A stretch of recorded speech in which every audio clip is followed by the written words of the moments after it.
Well, welcome to New Plymouth, everybody. It is time for more Rapid League basketball action. We're at round 2 of the NZNBL for 2026, and it's Taranaki Airs at home for the first time this season here in New Plymouth, up against the Hawke's Bay Hawks. Pleasure to be with you for this clash. Both teams playing their second games of the Rapid League season. The Airs having been beaten 37-27 by the Jets in their opening fixture, and a loss too for the Hawks, 33-30 against the Tauranga Whai. So hopefully we will get a well, one of these teams are definitely going to get a positive result today. Lindsay Tate, 7-time NZNBL champion.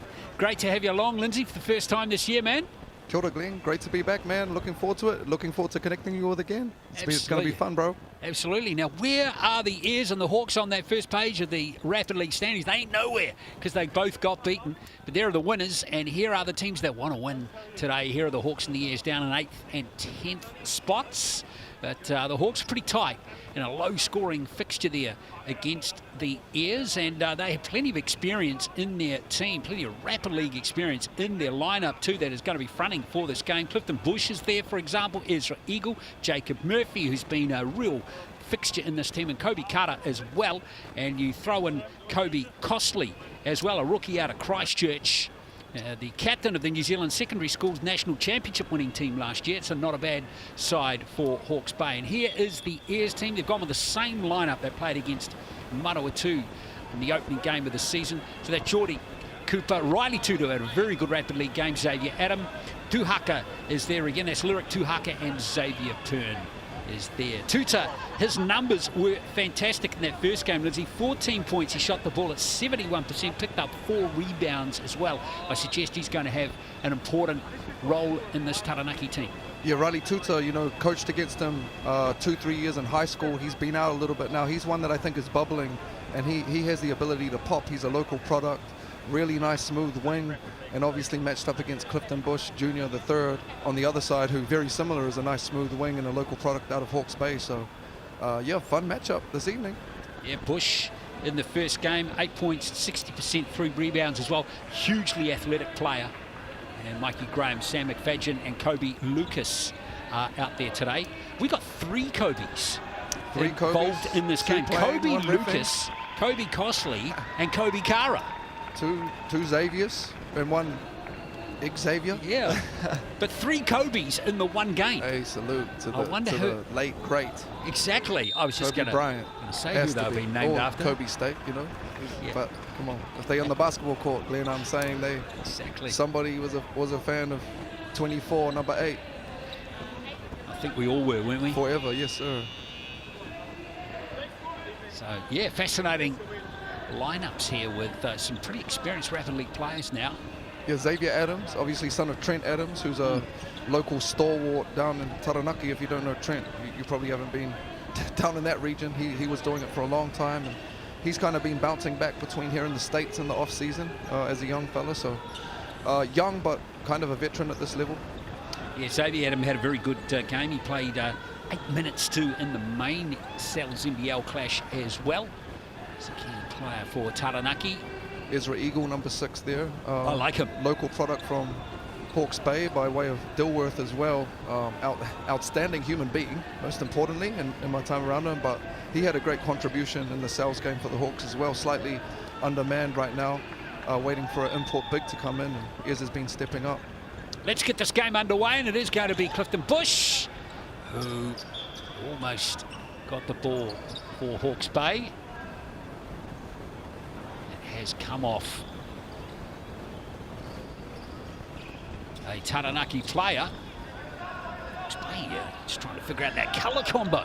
Yeah, I love these uniforms, kind of like a harakeke type look for the Rapid League for Hawke's Bay. I don't think Jared Kenny got my size when I was talking about it last time on air, so hopefully this time he catch it. Here comes Taranaki now through Adam. Good pressure coming in there from Carter, but in the end, Taranaki has it. And that 3-pointer coming in there from Pern. And we've got a foul coming in there. Great job there by Pern, crashing the O boards and getting extra position. He'll get rewarded with a couple of free throws. I think Hawke's Bay may have been in a zone there to start off, which is obviously susceptible to offensive rebounds if you don't find somebody when the shot goes up, not to get too technical on you all 30 seconds into the game. Well, Xavier Pern, good start for him. 2 points. He's matched his total from the Rapid League game against Manawatu. So Taranaki up 2-0. And I like that off the free throw there, just showing a little bit of extended pressure from Taranaki. And there's an Eagle with the mismatch against Riley Tuta down low, just takes advantage of his size for the easiest of layups to start off his scoring. Eagle's quite a physical player. Very physical. He's got a solid base, play low to the ground. Pern, that's Adam rather.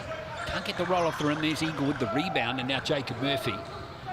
He's been great for them in Rapid League, led them in scoring last year and starting to bump through into the Sal's NBL and get more minutes there. Easy Bush. move for Bush. Yeah, he's going to be, they get him the ball that low, Lindsay, he's going to be hard to stop in this game. Yeah, I was really impressed with him in the Sal's first game, Glenn. You know, just another one who's kind of been on the verge of breaking through and getting more minutes, and he really impressed me in the limited minutes he got early on. Nice little mid-range jumper there from Pern again. He's got all 4 points for Taranaki so far. Eagle and Bush are just having a field day. And I love that Coach Hokianga, he's old school. If it ain't broke, don't fix it. You know, the big fella's got a mismatch down low, so we'll just go there until the defense adjusts. See what Taranaki can respond with here. There's the shot from Tuta. He likes that spot on the floor, can't nail that jumper, and here comes Costly, pushing it nicely to Bush. And that's a nice finish from Clifton Bush. Yeah, great kick ahead there by his point guard. And again, Clifton Bush, when he's in shape and locked in, he's tough. Beautiful finish there off the spin. He showed that in the first game as well, the ability to kind of drive left and finish back over his right shoulder. So great signs for him early on. Son of the legendary Clifton Bush Sr. 100%. Yeah, one of the highlights last year, in the any pre-match highlight last year was when Clifton Bush Sr. interviewed Clifton Bush Jr. Almost a tear came to my eye as that was happening. It was quite an emotional little interview there as we watched that one go off target. Murphy, uncontested that time for Hawke's Bay. Chance for them to stretch their lead to 6 there. Murphy, beautiful pass to Costley. And there's Bush with 2 more for Hawke's Bay. I just love the pace that Hawks are playing with early on, and led by Costley off the push for the easiest of baskets, not having to really execute anything, just playing off pace. Hawke's Bay haven't missed a shot yet. And there's another opportunity for Jacob Murphy. Looks to keep the pace of the game up. Without looking at the stats, sorry Glenn, that's kind of the third 3 in a row that Taranaki have fired up without getting any results. And again, Hawke's Bay living in the paint. They'll stretch this thing out to 10 points early on in a Rapid League game, which is a huge lead, to be honest with you. Well, it could be even more now with Kobe Carter picking up a 3-point play there. He's off to the Chemist Warehouse stripe. Hawke's Bay have only missed 1 shot in the game. They are currently 6 from 7 in this game. Kind of find, you know, at this level and even slightly younger, a lot the need for a little bit more balance. You know, we have a tendency in 2026. I know that people are living off threes and layups, but oh Lord, did he get his own rebound or did he come off the block? That was Murphy. Again, another kind of cardinal sin off the O glass, but just that balance between the 3-point line and the paint, Glenn. Taranaki really struggling at the moment. Hawke's Bay having an absolute field day at the moment. Isaac Allen's out there now for the Hawks, wearing 9. Check that lead out, 16 points in the first quarter. There is Allen. Kicks it back to Kobe Carter. It's good defense that time by Taranaki, and they've made a stop there. Yeah, great wall up there. And he'll be rewarded with an extra position for Taranaki here. Could potentially get in a couple positions offensively if they want it to try and bridge this gap. They play fast. Oh, can you believe that? He had a stonenail on the line. And to be honest with you, Glenn, just a little bit sloppy, you know, and even for a player of, you know, Xavier's caliber, you know, that's a sloppy setup for a point guard catching it that close to the baseline. And even if he was pushed, you know, just get organized and make sure we're getting our catches higher. Well, Bush has already got 8 points, but he's out of the game. But there's Ezra Eagle. Can't quite balance that, but almost wondered whether it's going to come off Geordie Cooper there. He dodged a bullet there. He missed a sitter. Say if we're saying in the big game that the Hawks are going to have to deal with size, they've definitely got the advantage early on here in the Rapid League with Ezra Eagle dominant in the paint. Great wall up by Ez there. was a nice drive by Tudor, but there was traffic in front of him. That outlet pass as well enables them to keep the pace. And just along with that three, but it's a nice rebound there by Hawke's Bay's Balon Casson. And Alan can shoot it, Glenn. Can count. He's a good, talented kid, 18 years of age. He caught me at a secondary school nationals one year. So, man, got Jackson Ball to worry about. He came in and knocked down 4 or 5 threes to put us to sleep. So make sure you carry a hand on him. Well, Balon Casson into the line now. Another Hawke's Bay prospect in his second season. Another 18-year-old. Out of the same school, Napier boys. We've had a great little run there, Coach Aidan Daly, last couple of years, and Jackson Ball obviously leading the way. Really successful run. Jamie Henare, brother of Paulie Henare, helping him out there as well. So deep roots in the Bay. Let's see what happens here with it. Could be the last play here for Taranaki of this first quarter. Been absolutely under the pump. Tuta, marked closely by Allen. Oh, that pass just kind of sums up Taranaki's effort in this first quarter. And is that tipped in time? Not quite sure whether that will be a counter or not, but anyway, it's a very dominant performance by the Hawks, 18-4. Just waiting to see if it was 20-4. I have a feeling that tip-in might have just been after the buzzer. Yeah, I think they caught it. If you look at some of these numbers, Glenn, for the Hawks, pretty amazing, to be honest with you. 60%, 66% from the field, 72% from two. You know, they're pounding them on the glass right now, doing a great job of looking after the basketball. So all kind of statistical categories, as you would imagine, leaning in their favor. Hawke's Bay's play has been as tasty as that large pepperoni on the screen at the moment. $35, sells dunk. 26 is the online code if you're ordering from a computer. But if you're on your mobile device, just scan that QR code. That special is valid until next Wednesday. Don't forget, of course, about the Cells NBL game coming up between these two teams at 7 o'clock this evening. You're the Hawke's Bay Hawks, Glenn, coming off a pretty tough loss at home, to be honest with you, you know, and a lot of the bench, you know, all the Rapid League players had to play in that.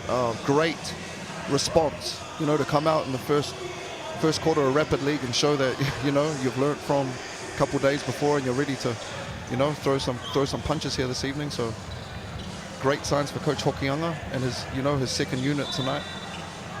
Good to see Kane Hokianga back again. Of course, he started coaching the Cells NBL team that started last year's season before Sam Gruggan came back from Illawarra. Another turnover, and there goes Bush. And down it goes again to Casson this time, who helps himself to 2 more points. That leads out to 16. And they're just turning defense into offense again. No real need to execute, just playing off their primary. And like you mentioned, Glenn, 2 great coaches here, young New Zealand coaches, Kane Hokianga and Drew Green out of Taranaki. He'll be happy to see that one go. I think everyone is, including you and me. That's the first 3 of the game. Now Allen. Straight off that, you can see they've got just a little bit more pep in their step, bit of energy to this half-court set. Great pass from Eagle to Bush. And Bush is on 10 points already. He turns that eagerness into a back cut for an easy, almost dunk. Some steps taken there by Tuhaka.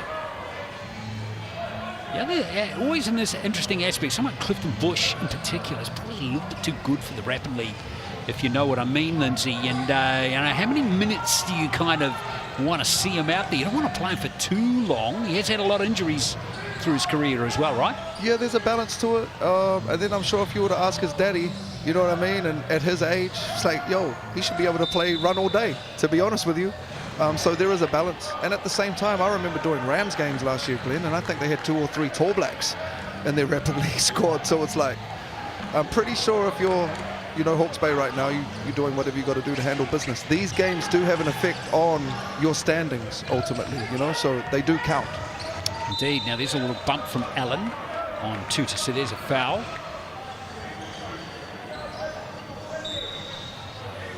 Taranaki possession here. 3 fouls will get you in the bonus in Rapid League. Obviously only 4-minute quarters. Still get 5 personal fouls though. Taranaki Taranaki have got to get, Tuta's got to start getting hot. But I'd like to see him let that one go, to be honest with you. Probably had enough separation. He's at him.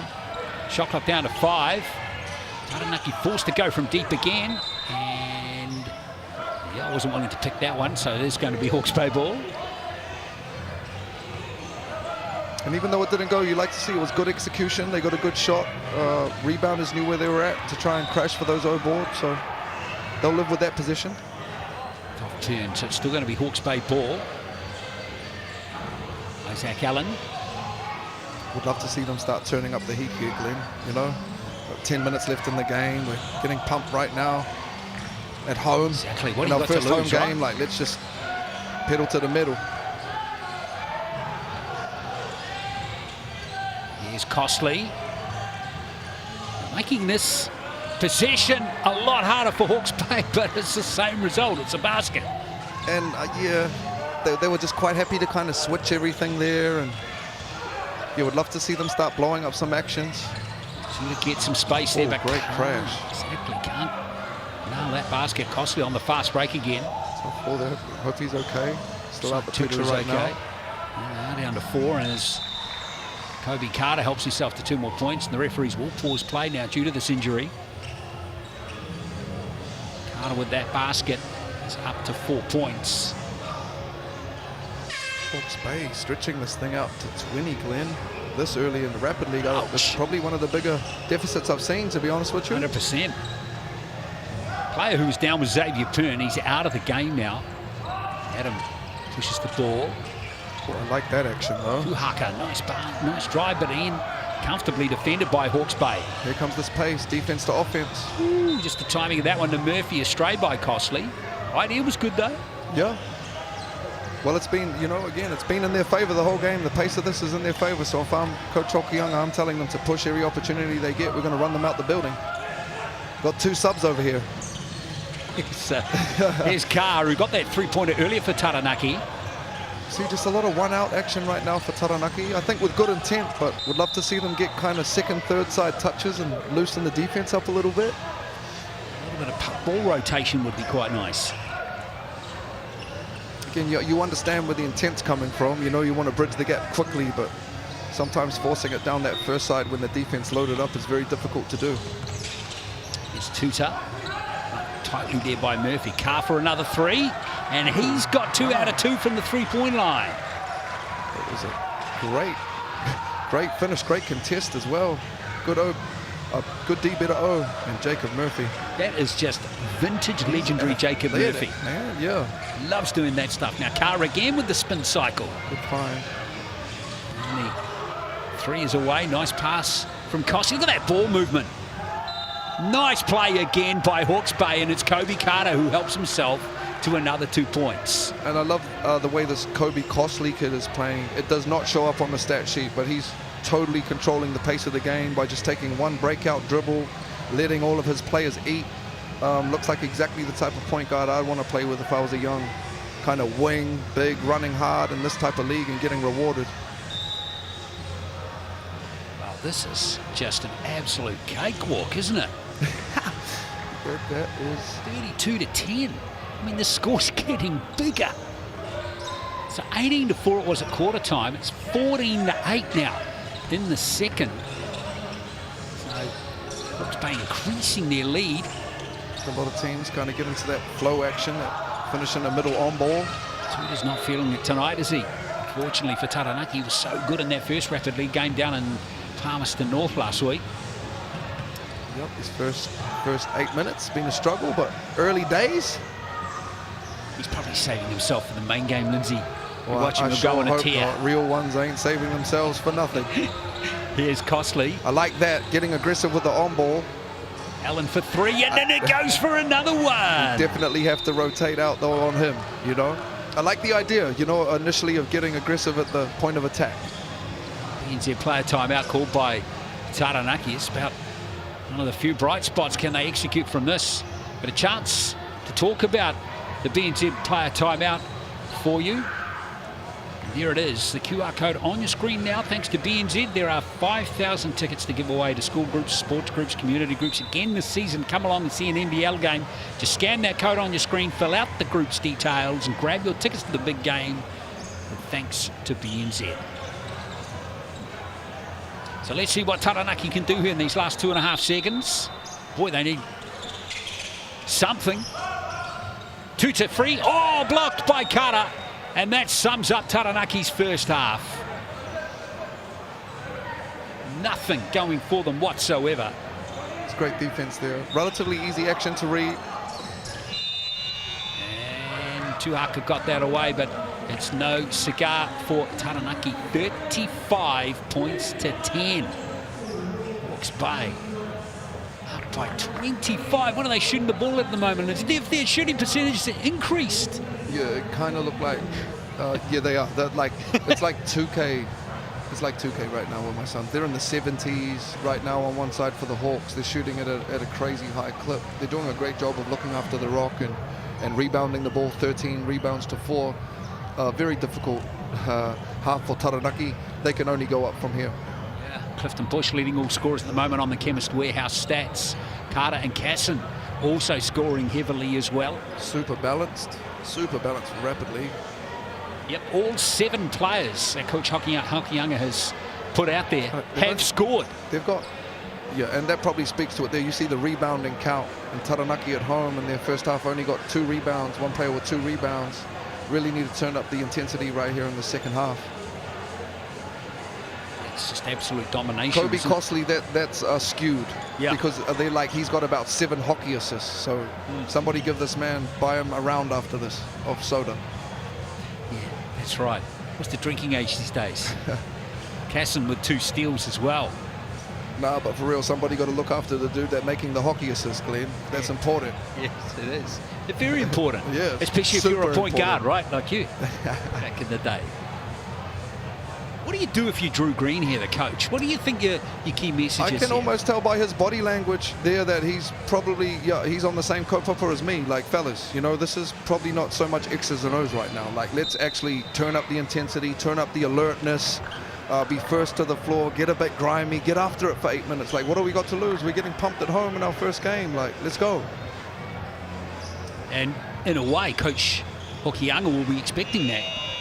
Again, what a great response, because 2 or 3 of these young men had to play big minutes in a sales game where they did struggle, you know, 2 or 3 days ago. And for them to come out here at this level and respond the way they have is great signs for Coach Lopez and Coach Hokianga. Not only for their Rapid League crew, but for the sales game that's coming up very shortly. Well, Clifton Bush is going to come back for the second half. Gives it to Costley. We start the second half of this Rapid League game. Here from you, Plymouth.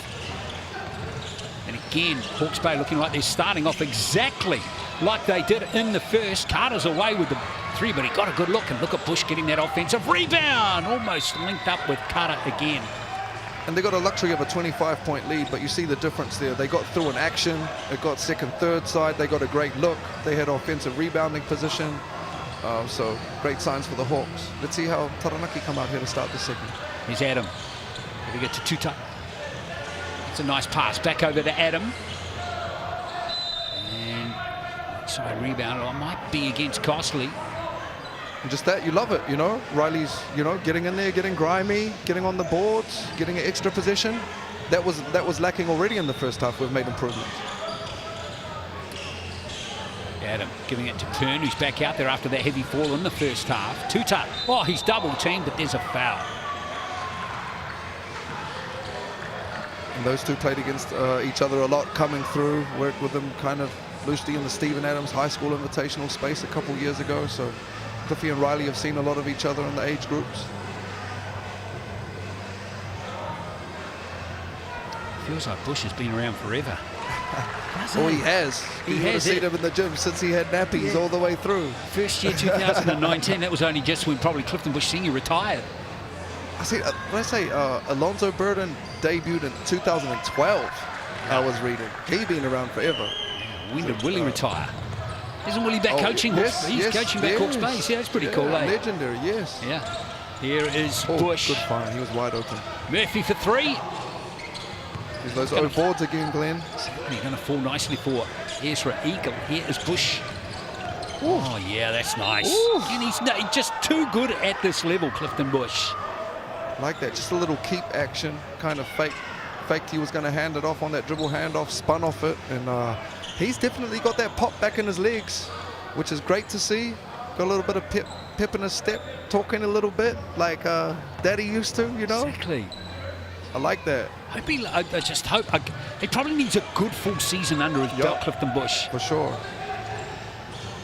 Couldn't complete the three-point play from the Chemist Warehouse stripe, but he's up to 12 points now. It's great to see him making the most of his opportunities, especially while there are a couple of men down. There he is on the boards again. Here's my man Crossley. Controlling the pace. Great find. One more. Ooh, that one deserved to be nailed, and unfortunately it was Murphy just missing. And here comes Adam. See what Pern can do for Taranaki. Quick three, why not? Bush with another rebound. Here's Murphy on the run. Ooh! Put him on a rugby, feel that step. Tuta for three. Okay, the game's definitely loosened up now. We're playing pickup. Back and forth. Couple bodies ready to come in for Hawks, it looks like. I'd say they'll be getting ready to sit Cliffy down for the big game. Just couldn't quite time the passes. Hayden Carr, 2 from 2 from the three-point line. There's his first miss. 20-26. One-on-one fast break. Pull-up contested three. Save me. Woo, tires have changed, boy. And we got 12 points? Come on, fellas. Let's get to the cup. Yes, Bush.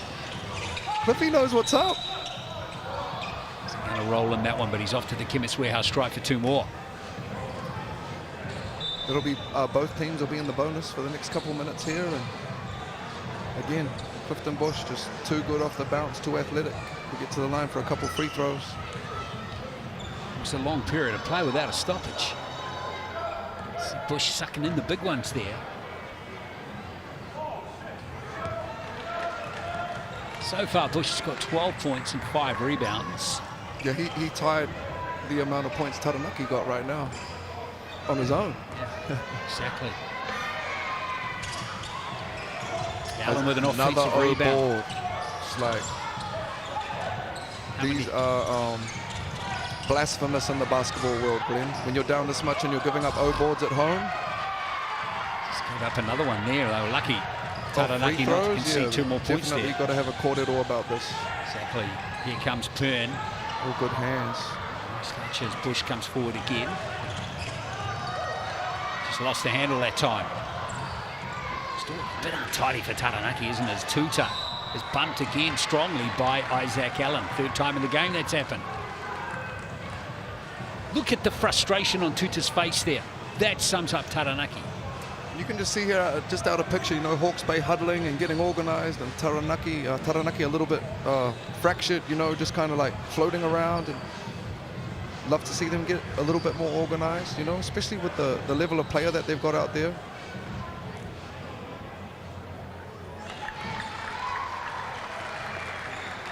Riley Tuta. It's been a low-scoring quarter.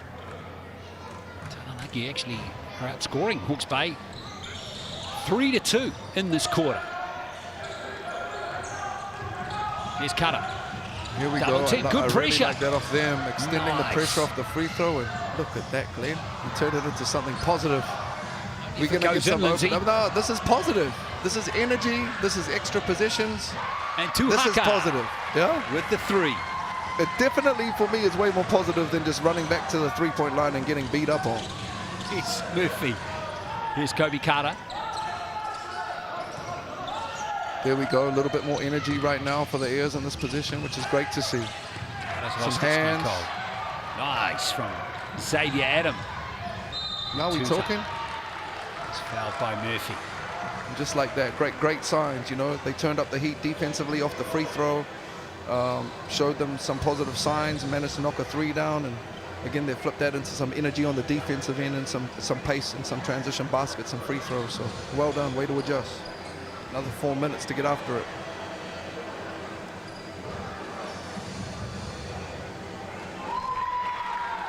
So it's Riley Tuta at the line again. He's got 3 points with that free throw. Taranaki are perfect from the free throw line of Chemist Warehouse striping this game 5 from 5.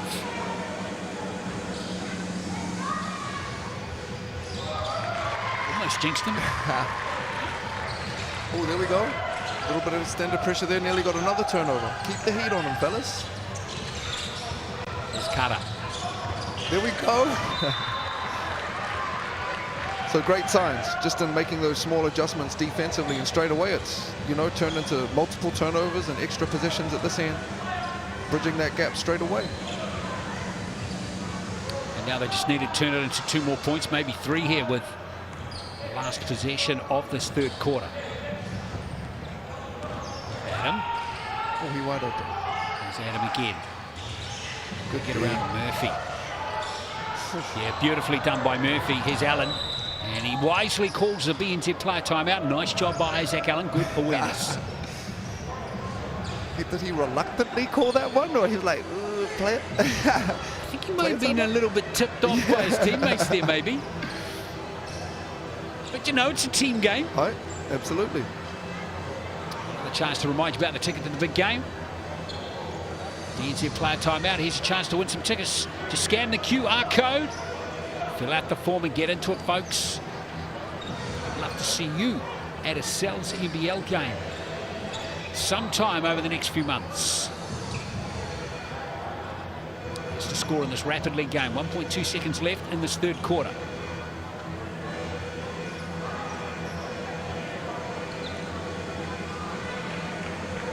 That's good. They've just got 0.3 of an extra second. Hawke's Bay's highest ever Rapid League score, 49. Yeah, it's on the thread, isn't it? On track to get to that. Little stagger action out of the corner. Flare for the shooter. Allen, and it goes, Isaac Allen. I'm saying, every time I get to do my man's game, he have a heater, yeah? What a finish to the third there to Hawke's Bay. Pretty ugly quarter, in all honesty, for them.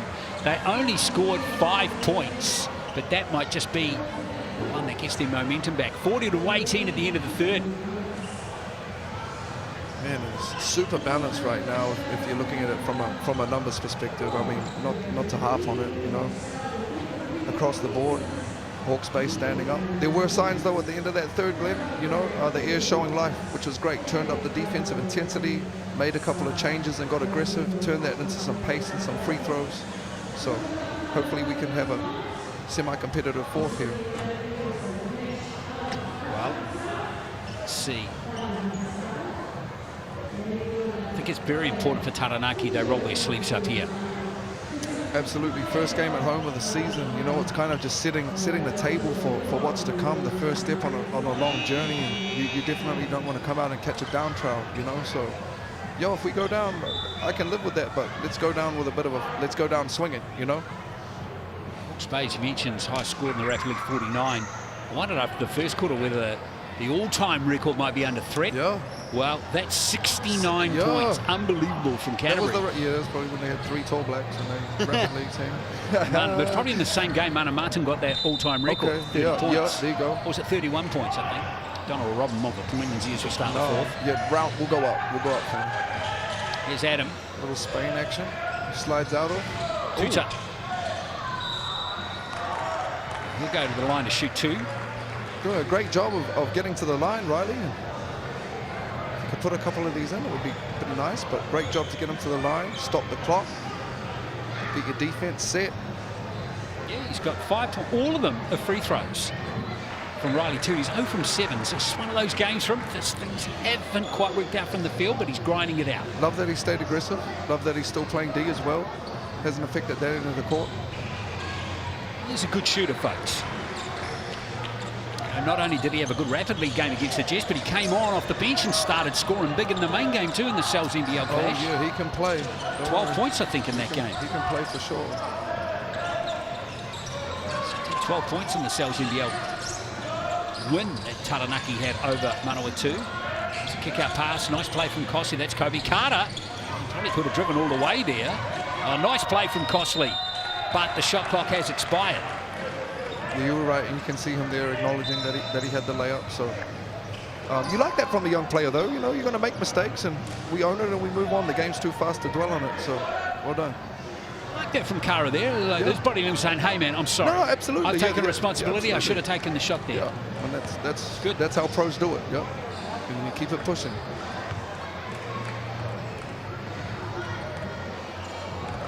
Tuhaka. Forward here for Taranaki. Looking to work off turn, and we've got some action off the ball there. Playing off a little Spain action, which is like a kind of screen-to-screener action. But again, like, just the pace of it was a little bit too slow for my liking, to be honest with you, with this kind of deficit. Casson was called to the foul there. Nice fake at the three line. Nice. Red. Oh. It's just not going to drop for Cooper. Did all the hard work there. Can we give him 1 point for that? Sorry, man. No, we can't. Unfortunately not. Oh, now he ends up on the court. Here's Allen. Back to Bush. Time and score here. Smart from the Hawks. Just taking the air out of the ball and playing the shot clock. Ooh, there's Tuhaka with a clean block on Gosley. Yeah, he long and athletic. Great rim protection there. They'll have 5 seconds to play with on this baseline out of bounds.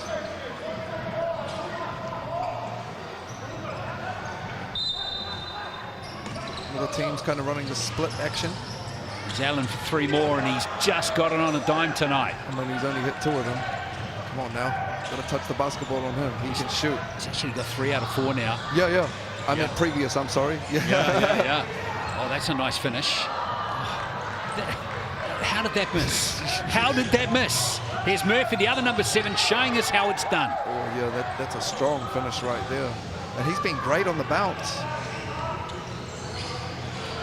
Another stop for Hawke's Bay. Carter with the steal this time. And again to Cosley.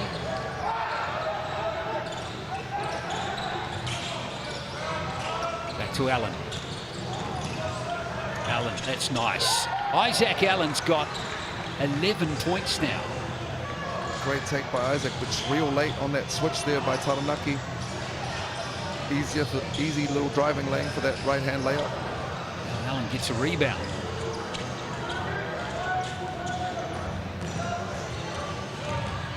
Chance here for Hawke's Bay to match their previous high score in a rapid game, which is 49 points. Still got a minute 35 left. And now here's Hawke's, rather this is Taranaki through Tuhaka. Pern. Strong move by Xavier Pern. It's not falling. One this quarter. Someone's put glad wrap over that. Who put that in, man? I'm telling you.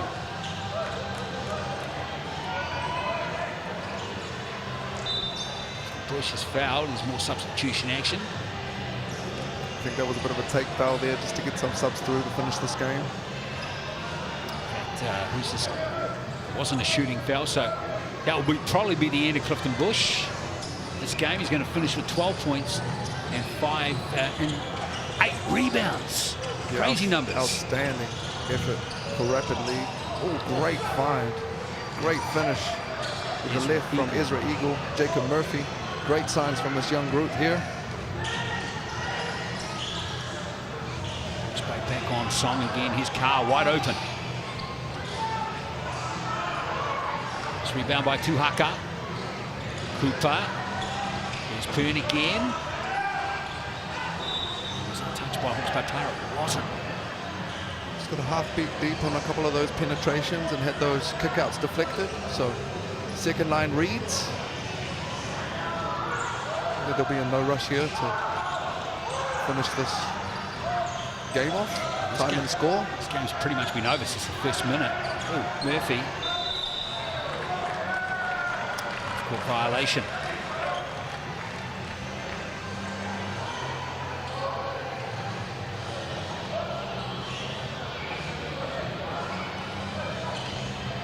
So Riley Tuta. Work off Tuhaka. Get that fadeaway to fall. Now here's Hawke's Bay, probably with their last chance here. Crack 50 for the very first time in a Rapid League game. Murphy. He's lost it. And here's Carr. That's come off costly. That was a real Shambles of a play. Shambles. I don't know if he played at that, but football. And yeah, I hope someone's telling them over there they got a chance to break this record. They might not get another chance now.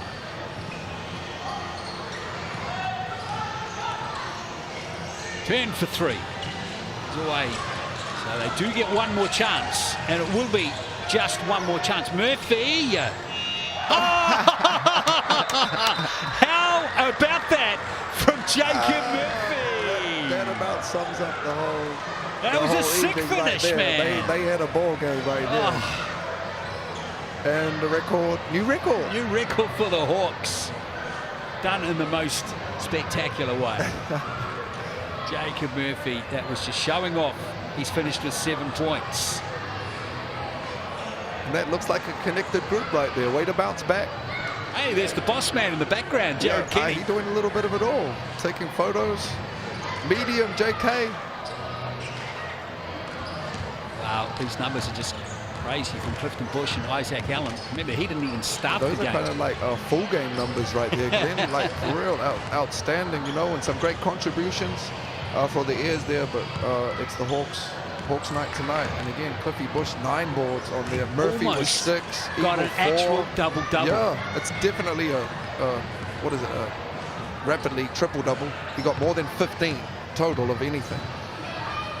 Costly with 3 assists, and again, probably another 5 to 6 hockey assists that set up a whole lot of other assists. Taranaki won the blocks.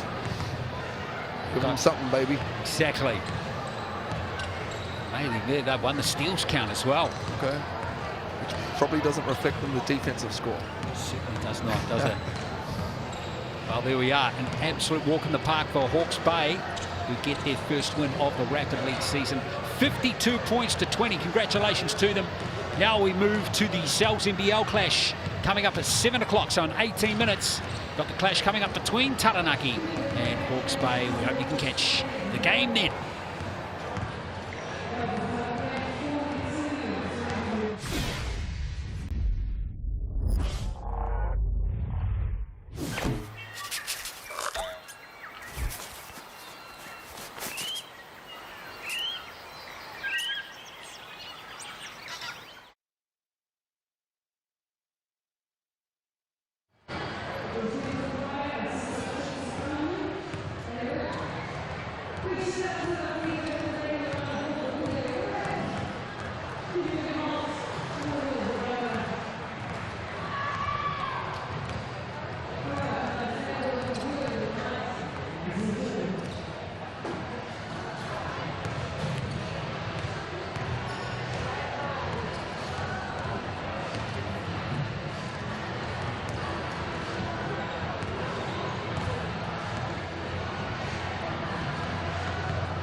Go ahead, Paul.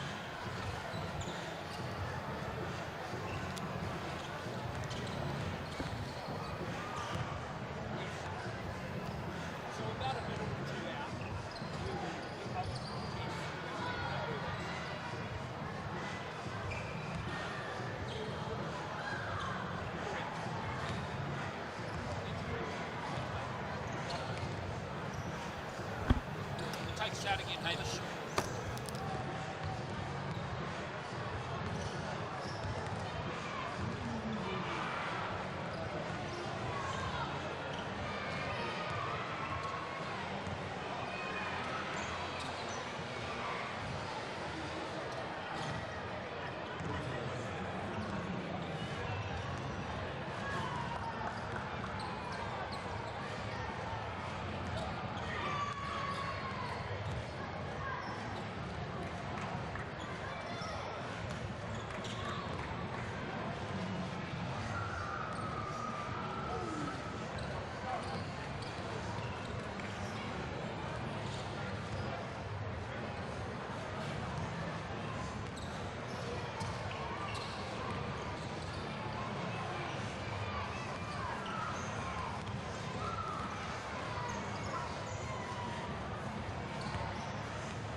Kia ora te whānau, welcome here to New Plymouth, Taranaki. It is time for round 2 Sal's NBL action here at TSB Stadium. It's the Taranaki Airs, the home team, up against the Hawke's Bay Hawks. Great to have your company on a Thursday night. What should be a really competitive game, with the Airs coming off a win, a gutsy win over the Manawatu Jets, where they put their hard hats on and went to work, 191-85. And the Hawke's Bay Hawks went down to the Tauranga 5 by 6 points, 101-95. Glenn Lama here with the call with Lindsay Tate. Great to have you along, Lindsay. And this one is going to be the tale of, can the Taranaki Airs get buoyed and get some real confidence from a pretty gutsy win against the Manawatu? Or what are we going to get from the Hawke's Bay Hawks? Are they going to bounce back? And I think the fans have spoken early in this one. Yeah, kia ora, Glenn. Obviously, the Airs getting the ascendancy here with the fans, and as to be expected coming off a win and they're at home. But if you were watching, 15, 20 minutes earlier, this Hawke's Bay group and their bench is really regrouped and bouncing back. So I'm sure they'll be here ready to swing some punches this evening and make for a real tough out. Yes, indeed. And what you're referring to there is that Rapid League result. Stunning performance by Hawke's Bay, 52 points. The Airs 20, 32-point win. The first time ever the Hawke's Bay have cracked 50 in a Rapid League game, and it really was typical, really, of that game when Jacob Murphy ended the match with a three-pointer from the halfway line. So a stunning finish. Now Taranaki right down the bottom there with their one win there against the Manawatu. Other winners in the first round, Otago, Wellington, Auckland, Tauranga and Canterbury, who got there by the barest of margins against the Nelson Giants. Hawke's Bay, they touched on losing to the Phi. Important they bounce back, but they're still a little bit undermanned, aren't they, with Jackson Ball still on overseas duty at the moment with a New Zealand rep team. So hopefully they'll bounce back tonight, but it's not going to be easy against this Taranaki team. Yeah, not at all. Obviously, Jackson Ball still to add and an import big, so you know that they've got a lot of pieces to add to the puzzle. But that is definitely something they're going to have to deal with this evening, just the size of this, Mountaineers crew, and also the level of athlete that they've got on the wing as well. So it'll be interesting to see how they deal with that tonight, the Hawks. Obviously, Dan Greta was outstanding in game one, along with the other two imports, Rasmussen and Adnan, all three, Glenn, with 20 points plus to start the season off for this Hawks squad. Greta in particular was outstanding as we check out the starting fives. He finished with 24 points, 13 rebounds, 3 assists, 3 steals. Great game from him last time out. Let's hear from him now. Dan, a great comeback effort eventually came up short for the Hawks in the opener. Where does the team need to improve today to put itself in a position to grab its first victory of the year? Yeah, well, we think we played well enough to win that game. We really didn't make a lot of shots. I think we played good as a team. But yeah, the shots didn't drop for us. We're obviously a little bit small right now, so a big rebounding effort against these boys will be huge tonight. The Airs powered to a victory against the Jets to open up the season. What have the Airs seen on film as areas that you need to slow down or look to exploit as you look to secure a victory? I think, like what I said just before, I think we really need a rebound. We're a lot smaller than these guys, so we're going to have to make up for it down there, getting all those boards and stuff, and then hopefully make some shots tonight. So yeah, that'll be massive keys for us. Absolutely, he's a good player, Dan Greta, and loves playing for Hawke's Bay. Let's have a look at the Taranaki team. No changes from their starting five for the team that beat Manawatu. So Aaron Cook there again, Dane Samuel, Marcel Jones, Luca Vare, and Xavier Green, who's coming off a stellar performance in round one. 30 points, 12 rebounds, a tiny little double-double to start things off for Xavier Green. Xavier, a huge win for Taranaki in the first game out of the blocks. From what you've seen on film, what did the Airs do well and where can you improve as a team? I think we stayed together. I think we were down in that game. I think we were down maybe like 12 or double digits. I think we stayed together and we pulled through. I think that we can hang our hat on that, but we need to be offensively much cleaner. We need to work through plays in zone because a lot of teams might go zone on us. So I think that's a big impact that we need to get better at. I think transition defense wasn't great. They got a couple lobs, a couple easy buckets. I think we need to be better there, but also I think our rebounding needs to be just a little bit better because we don't have the tallest team, so everyone has to gang rebound. And I think those are mostly what things we need to work on. And we're, like I said, we're still getting to know each other. You know, it's early in the season. And I think once we figure each other out just a little bit more and see what everybody's best at, I think we'll grow much better. The Hawks are on tap for today. Where do you think the Airs will need to slow down a high-octane offense today to give your team the best chance to grab the win? I think this team gets really up and down, like gets in the paint. They thrive getting into the paint, so I think we need to stop those paint drives and rebound. Rebound's going to be really big here. These guys are very aggressive, and we need to be more aggressive and match their intensity. Yeah, Xavier Green, he's going to be fun to watch this season. He's quite an experienced player. He's 29.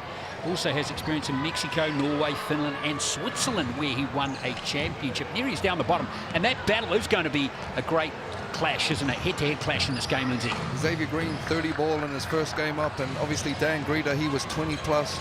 I think he had a double-double, plays with crazy energy. You know, ANBL got a ring with the Wollongong Hawks. High-level matchup to watch here in a New Zealand NBL game. And Hawks Bay have got to be better from the three-point line, don't they? They struggled a lot, but, you know, only one game on the board, and they've definitely got some guys that can shoot it. You know, Kyle Adams lights out. And on the other side of the board, you know, Taranaki Mountaineers they were red hot from the perimeter. Xavier Green led the way there, you know, with his 30 ball, but they showed the ability to stretch the court and shoot that thing. Some little strands heading into this game for sure, which tips off very soon. Speaking of games, here is the schedule coming up over the next few days. The Nuggets, can they go 2-0 against the Nelson Giants, who lost by just that solitary point to Canterbury on Sunday, I think that game was, wasn't it?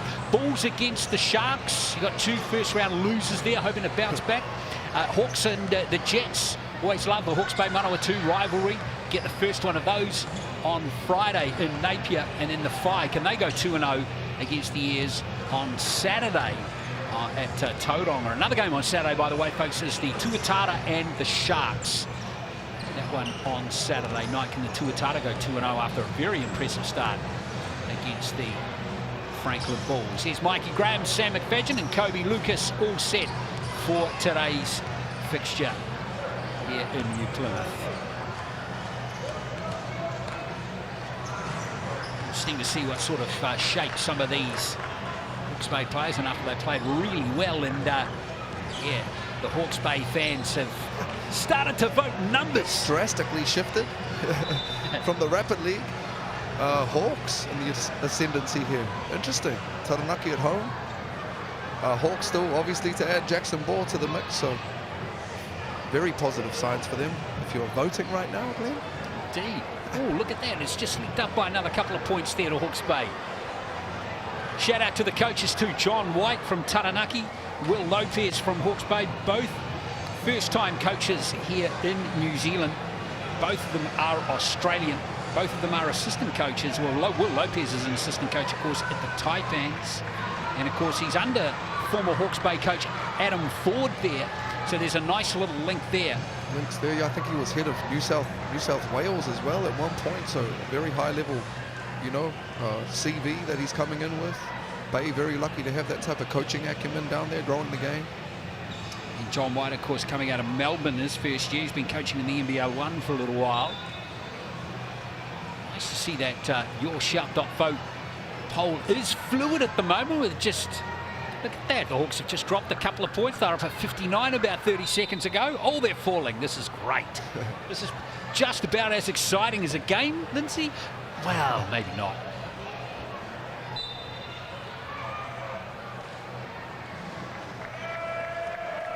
Well, Hawke's Bay, other than scoring at the three-point line, didn't have much of a problem scoring points against Tauranga. It's their defence which was an issue. So they conceded 100 in that game. Yeah, definitely showed the ability to put the ball in the hole, but needs to be a little bit tougher on the defensive end, and I'm sure they've watched a lot of tape. You know, you heard Greta talking about it in his pre-game and the things that they want to look to improve on. Kind of veteran group that they've got there starting, so I'm sure they had those corridors throughout, you know, the last couple of days, and they'll make the adjustments. Yeah, 100%. Here is Taranaki. Their uniform is brand new for 2026. It does look like the sunrise coming up, huh? Yeah, just up over the mountain maybe. Over the Maunga, aye. Yeah.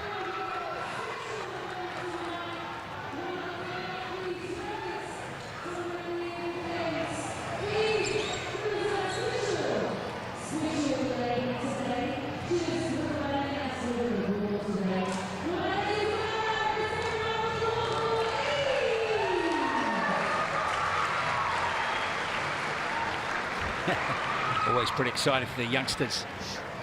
Bring the match ball out. All right, all set for tip-off here. It's going to be Ferguson up against Green.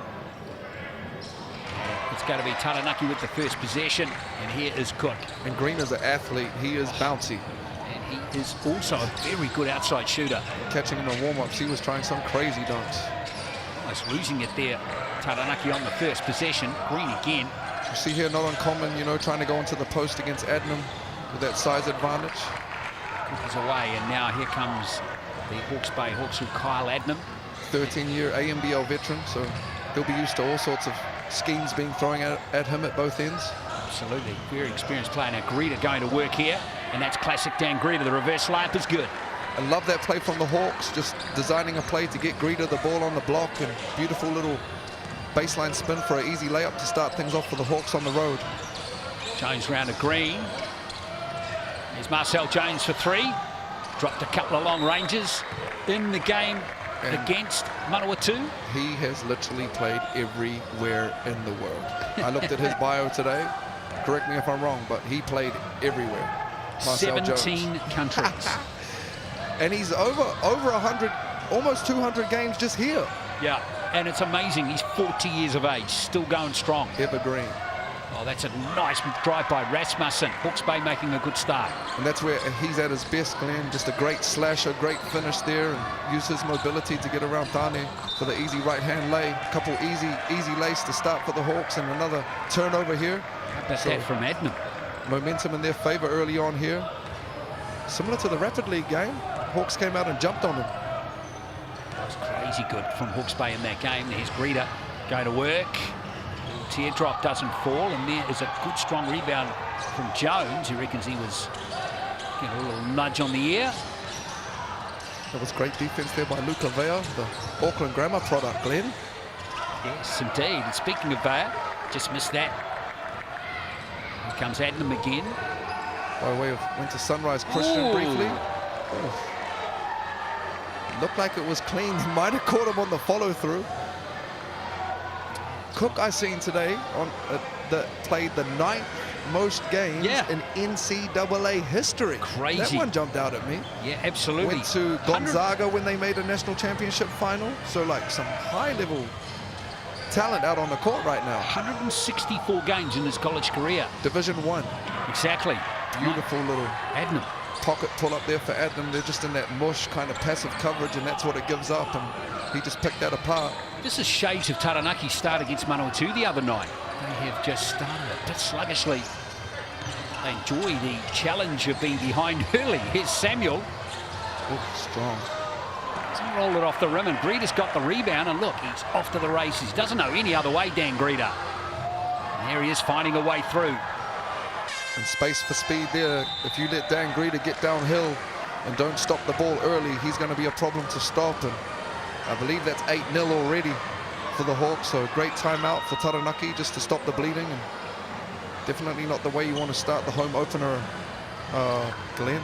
Well, they came back really nicely in that game against Manawatu, as Xavier Green mentioned in the pre-match. That's a lovely finish from Greta. Again, just too much, you know, that space for speed and hoops. If you let a player of that caliber kind of get a run up at your chest, unless you kind of gamble right and take a charge, going to be very difficult to stop, especially with his athleticism. So would love to see them kind of pick up earlier and stop the ball. I'm sure, like you said, they don't want to start games by digging holes for themselves. It just, as good and as talented as they are, it takes a lot of energy to dig yourselves out of holes. So just starting a little bit tighter. Yeah, it's another one where they're going to have to fight that scoreboard, which you can see. Great start to Hawke's Bay. 4 from 5 from the field. Greta with 4 points, looking dangerous. Already grabbing a couple of good rebounds as well. And Hawke's Bay connecting nicely. Great response. If you're Hawke's Bay, you know, kind of came out with a tough one game one, and they've come out both Rapid League and here to start this game, you know, definitely look like they're on point and made adjustments. One thing Taranaki did the other night against Manawatu, though, every time John White called a timeout, they came out of it really strong. They really got to work nicely. Has not continued with that turnover there. They tried to go to their size advantage inside, but just a little bit sloppy on the post feed for the turnover. Reader over to the new tall black, Keanu Rasmussen. Good pass to Burton. Burton can't nail the triple. Greeter in there working away, and here comes Green. Great rebound by Green, and they kind of switched him over onto Greeter right now defensively. I like this here, Tane Samuel getting aggressive. He's a very difficult to stop down low. Good work by Tommy Ferguson not to concede the foul there. Tommy doing a great job after extended layoff of, you know, 2 starts in a row. He's had some horrific injuries as Tommy Ferguson. Missed all of last year with an ACL, and there is a good start. Finally, it's taken 3.5 minutes for Green. And that was interesting. They like fully took the air out of the ball there, and I don't know if it was a miscommunication, but the guy that scored 30 last week just got a dunk to start things off. Adnam. Little mismatch here up top, big on small. Adnam for 3. In it goes, the first triple of the game. He'll take advantage of that. He's too good a shooter. You've got to run him off the line. My preference there would be to force him into the trees and make him shoot over something. Jones looking to respond, and he does. And that's where Marcel's at his best, kind of in that secondary phase where the defense is kind of second-guessing themselves. And he's always aggressive. Great find by Zoe on the wheel from Tommy. Great block by Luca Vale. They can get up there, don't you worry about that. Here's Green, and there's a little foul by Rasmussen. Yeah, Luca briefly was at Sunrise Christian, a prep school, and then I think spent the last 2-3 years with the mainland Mustangs over in the NBL 1. Now coming back home. Tongan Whakapapa. Beautiful to see our Polynesian brothers out here.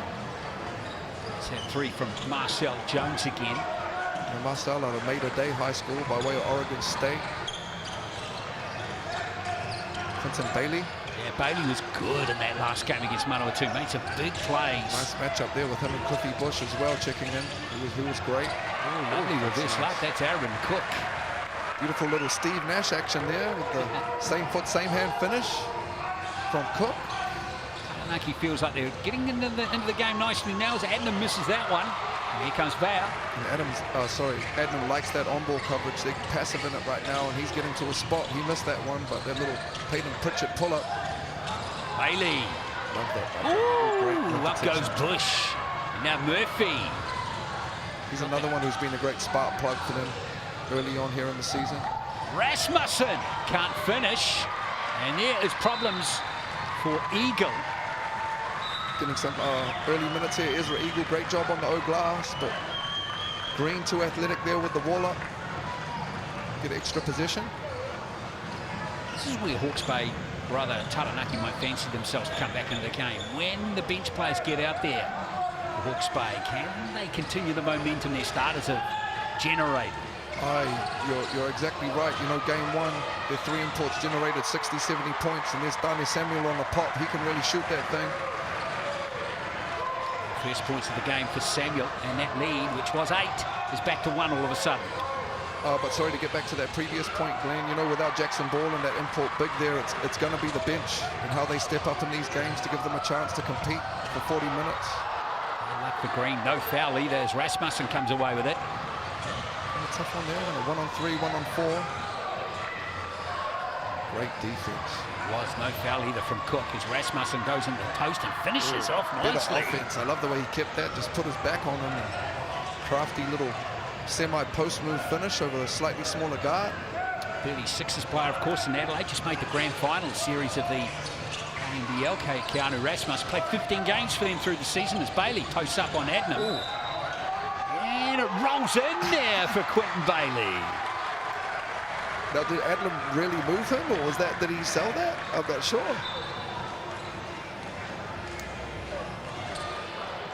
I have a feeling the latter is probably more in play there, Lindsay. I just had to think a little bit about that question.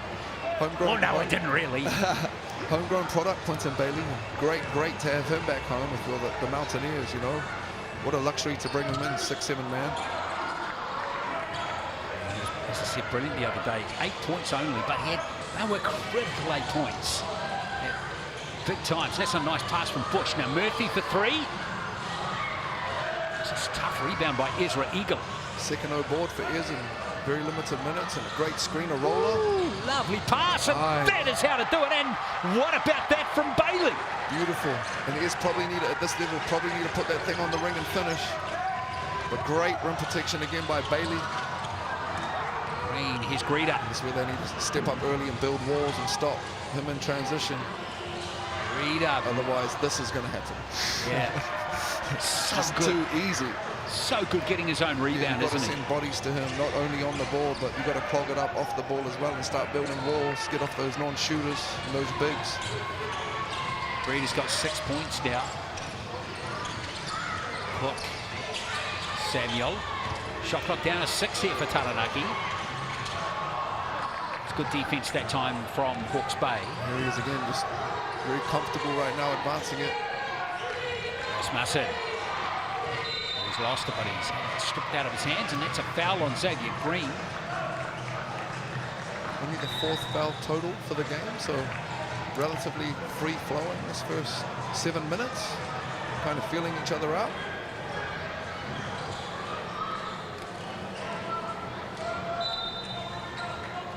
Taranaki done a great job of getting back into this ball game. Kind of got jumped on early. Breeder just salvaging that one. Like that by Green, just kind of shading him to his left. Breeder's a difficult proposition when you let him get downhill to his right. Rasmussen's fouled again. Keanu Rasmussen, interesting player, born in Adelaide, but he's got a Kiwi dad, hence his debut for the Tall Blacks back in February. A really good slasher, great finisher, great in transition. Career high for Hawke's Bay back in 2024. 35 points. Didn't play for Hawke's Bay last year.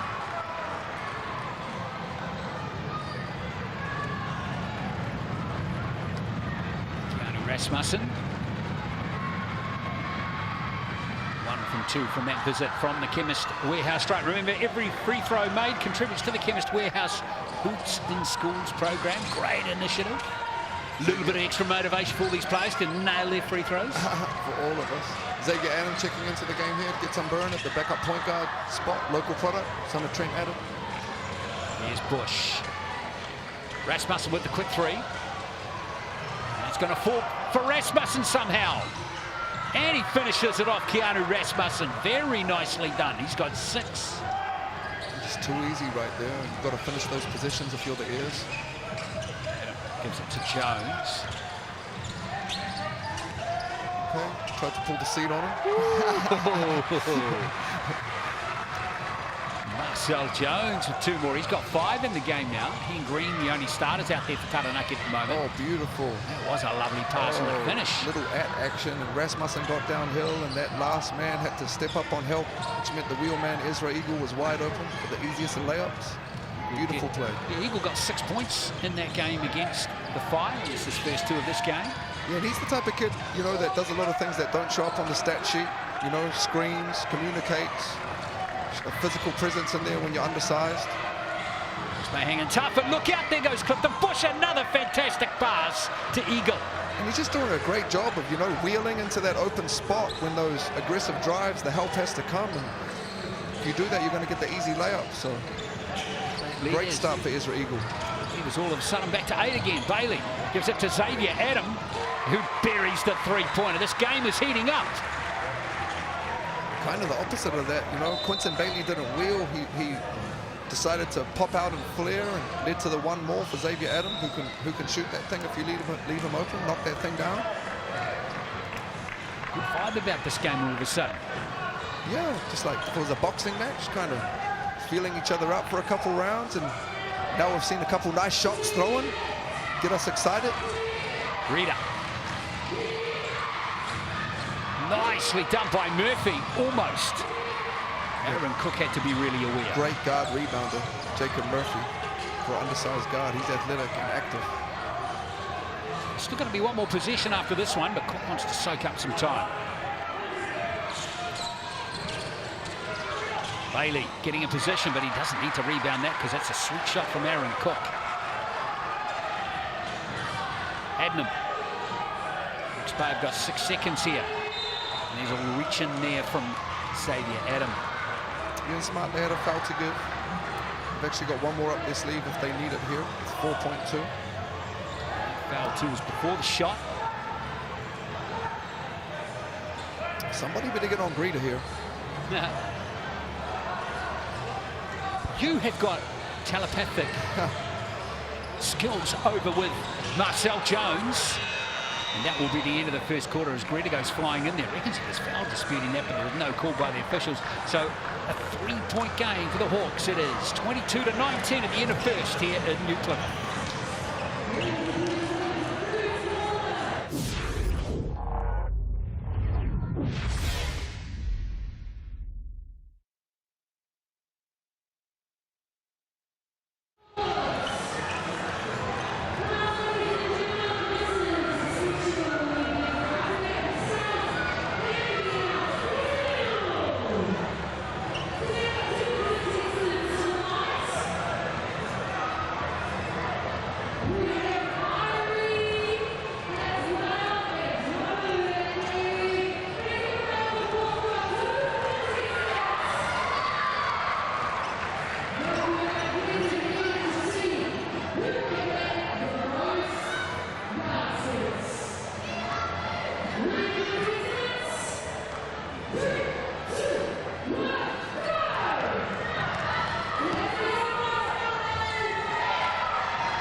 It's quarter time here in New Plymouth. Great to have your company on a Tuesday night here for the second round of the NZNBL for 2026. Hawke's Bay up 22-19. There's the large pepperoni, the special this week. Just scan that QR code, folks, if you're on a mobile device, and enjoy that pizza for just $35, or if you're online, sales done 26. And that offer is valid until next Wednesday. Hawke's Bay leading by 3 at the moment, with Rasmussen on 7 points, Greeter with 6. Adnam with 5, leading score of 4. Taranaki, Marcel Jones with 5 in the first quarter. Second quarter underway. Taranaki trail by 3. Hawke's Bay have got the first possession here in New Plymouth. Hope you're enjoying the coverage of this round 2 clash. Cody Carter getting the start here, Glenn. Greeter off that left hand. Great nose for the basket in those situations. But it's just too easy coming out to start a quarter for a player of his caliber to get a layup at the smile like that. He adds 2 more to his score. He's got 8 now. Green gets his second basket of the game. He's got 4 points. Yeah, and they need him to get aggressive. Only had 1 make and I think 4 shots total in the first half, and he's too good a player. Doesn't wait for the ball to go out of bounds. Here comes Cook. A little reach in there by Jacob Murphy. And again, like that by Green, just little duck in, taking advantage of the smaller player and drawing the foul. You can see that Taranaki look like they're making a definitive kind of effort to slow the ball down right now and execute their stuff and pump it inside. Baseline's wide open. Here's the 3 ball coming in from Luca Vare. And here's Bush with the rebound. You've been good on the boards, Bushy Jr., and you can't leave Murphy wide open. He can shoot that thing. Taranaki possession. Yeah, if you missed the Rapidly game Clifton Bush almost had a real double-double. I know there's been a few kind of definitions of double-doubles. 12 and 9, and he didn't even play the whole 16 minutes in a blowout. So he looking good. Oh, nice reject. Look, That's getting around athletic. Rita. Nice start from Cook there. He's got 6. I love that he just got to 2 feet, gave himself a strong base, and you know, he sought contact, took away Gruder's ability to block that thing with a bigger player. Great finish. Rasmussen. That was tough. He kind of borrowed his way through 2 players. Good finish there from Rasmussen. Impressive. No lack of offense right here. I know, it feels like a very offensive game, doesn't it? Kind of scoring at will. There, over to Samuel. Oh, he can lovely. pick a pot, that's for sure.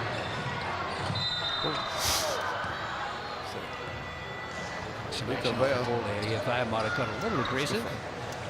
Is that a Auckland Grammar play, mate? That was that strong Tongan side coming out there. Them and Kobe Kara connecting there. But love to see him active on the boards. You know, that's when he's at his best. And I'd like to see him in there banging around more than not being in there. Adnam. Rita looking for some action off the ball. Trying to work off Ferguson. It's good D. That was beautiful hands from Green. And now Green, look out, look out. Oh, Rita frustrated, wasn't he? But smart foul, you know. He could see that Green was probably about to get up there and do something special and get the crowd into it. So why not make him earn it, you know, and keep them kind of a half-beat frustrated. The thing about Green is when he got the feel of those a few baskets down at Palmy the other night, Lindsay, he got going really nicely. Momentum. And like me when I go surfing. If I catch one, I feel, you know, way more confident about the next one. And you see Green's not quite read the waves just yet, has he? A little bit frustrated with himself there, but I'm sure he'll get that one back next possession. Okay, interesting. They got Rasmussen to the point here. And playing Adnam off the ball. A great job by Luca Vea blowing that action up as soon as they shifted their traditional point guard away and getting a turnover. So that might be the last we see of Keanu at point guard. I was just thinking about that. Especially with Adnam on the court. Probably just trying to buy him a blow. Green.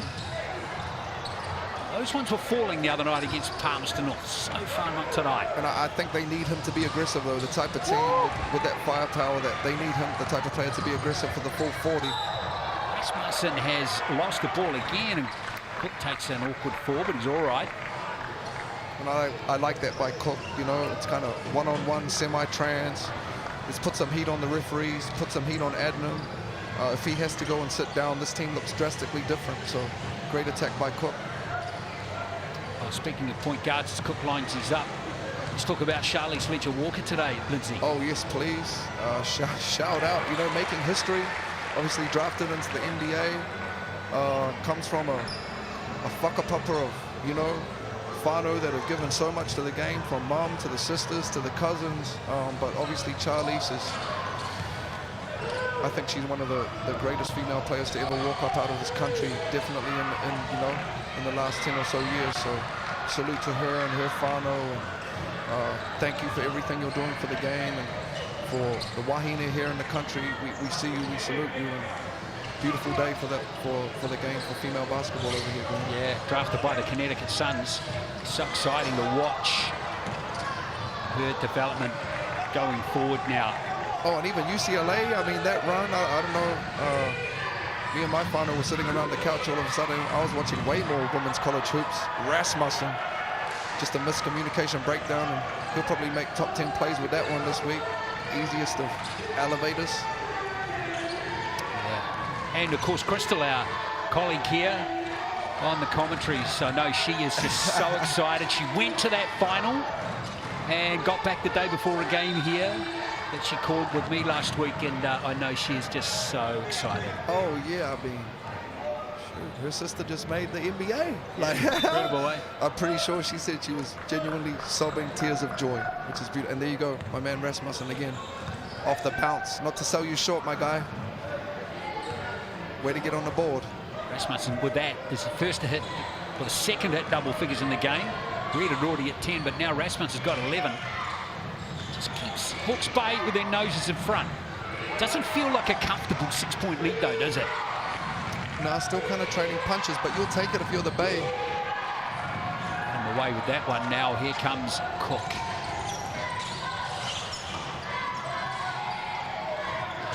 Just starting to turn up the pace a little bit, you know, before we're really taking the air out of the ball and walking it up. Marcelo like this matchup on the post with the smaller guard. Burton it is. Love to see some weak side cuts. There's Bailey. 3 on the shot clock for Tuta. And then it goes from Riley Tuta. Hey, and love that. Just that back cut there from Bailey kind of freed Tuta up in the corner, and his point guard found him. Cut this thing to 3. Rasmussen to Carter. Oof. A lot of this finishing these actions with Adnam and Ferguson playing off this middle on ball. Burton. So Burton doesn't get the roll off the rim, and there's the rebound from Marcel Jones. Great close out there by Bailey. He knows that Zoe can shoot that thing, and he ran him off the line and forced him into a tough kind of contested finish. And here's another post up guard big. They got to send the double. Cook's not going to miss that one. It's a great basketball from the Airs, you know, just going to the post, going to the mismatch. If they have to send a double, just playing what's in front of them, tying this thing up here at home. Great signs for them. First timeout of the game called by Coach Will Lopez from Hawke's Bay, with Taranaki on a nice little 6-point run. I said a moment ago, it didn't feel like a comfortable 6-point lead, and just like that, that lead has been wiped out. Yeah, and again, you know, just really simple actions from the Mountaineers, going to those mismatches, reading the defensive adjustments and picking them apart, and it does help when you hit shots, Glenn. You know, and in the first quarter they were kind of had some good looks, and you heard Greeder allude to it in his pre-game talk. Generated some good looks, but didn't necessarily knock them down at the end of the string. They've started to do that, and as you alluded to as well, that starts to generate confidence, momentum, rhythm, and you see them hit multiple back-to-back threes. Well, Cook is on 10 points, 4 from 5 from the field. That was his first 3 of the game. So he's starting to show some good signs in this one. Aaron Cook, he finished with 13 points in the win over the Jets. Feel like he's got a lot more points in them than that. Yeah, love it when you see a point guard play within themselves. A lot of the great ones often do that for 2-3 quarters. When it comes down to winning time, that's really when they start kind of imposing themselves on the game. Again, you've got Xavier Green, who's been great early on in the season, but he's only on 4 points, so I'm sure we'll see a lot more of him these last 2.5 quarters. Burton getting the ball to Rasmussen. Here's the rebound, uncontested for Green this time. And they'll live with that, the Airs, you know. Rasmussen he's really tough off the bounce, and there's Green again, kind of, I don't know, that's not really the type of shot that you'd necessarily want, but he's good enough to just do that thing on his own. And here come Taranaki again. It's the first time they've led in the game, 32-30. Jones in the post here on Carter. Here's Green, growing in confidence. Ferguson with the rebound for Hawke's Bay. They're quite happy to make Marcel a facilitator down there, out of the post. Burton trying to create space, no whistle. Zoe decided to score on the most athletic wing in the league there. Tough ask. Little stagger action out of the corner for Green, try and get him going here. 0 from 3 in the game now as he goes to work defensively here on Green. He's a very athletic player. And that's a great way to get yourself going if you're struggling from the perimeter. Get into the post and play some bully ball. Taranaki, Lindsay, now on a 10-0 run. There's Rasmussen. A couple baskets coming out of that last timeout, and you can see that Hawks got Greeder on the sideline. Rasmussen will stop the bleeding there. He's having his way, playing downhill, getting to the cup. No one's reading his hezzy at the moment, are they? He'll be, I think Taranaki can get aggressive with some of his on-ball coverages right now. There's a nice rebound by Burton. Here comes Adnam on the fast break. Adnam's going to put up the triple, and it goes from Kyle Adnam, and back come Hawke's Bay. And he's dangerous, you know, he might have missed one previous, but if you don't find Kyle Adams and touch the basketball, especially in transition, and you give him rhythm, there's a good chance he's going to knock that thing down. Carter, the game loosening up a little bit again. Here we go again.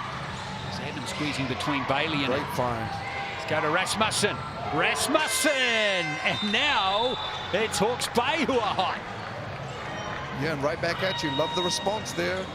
You know, you got your veteran leader and Adam knocking down the three, and then he trusts his teammate and Rasmussen. And he says, okay, Tate, you think you want to play me for the drive? I'll show you. And he knocks that three down. What does that take him up to right now? 16 points, 7 of 10 shooting. Whew, what a start. Rasmussen really heating up nicely. Yes, we've had real momentum swings in this game. Taranaki with that 10-0 run just a moment ago to take the lead, and now back come Hawke's Bay. Rasmussen with 16, Greta with 10, Adnan with 8. So Greta rather hanging around on the sideline there. I'm sure he's going to come back into the game now. Plenty of challenges for both coaches as we ride the momentum waves of this game, Lizzie. Yeah, I think they were trying to get Greta in there a couple minutes earlier, but just how the live play played out, he got stuck on the sideline. So, but it worked out in their favor, you know. Back up 4, timeout.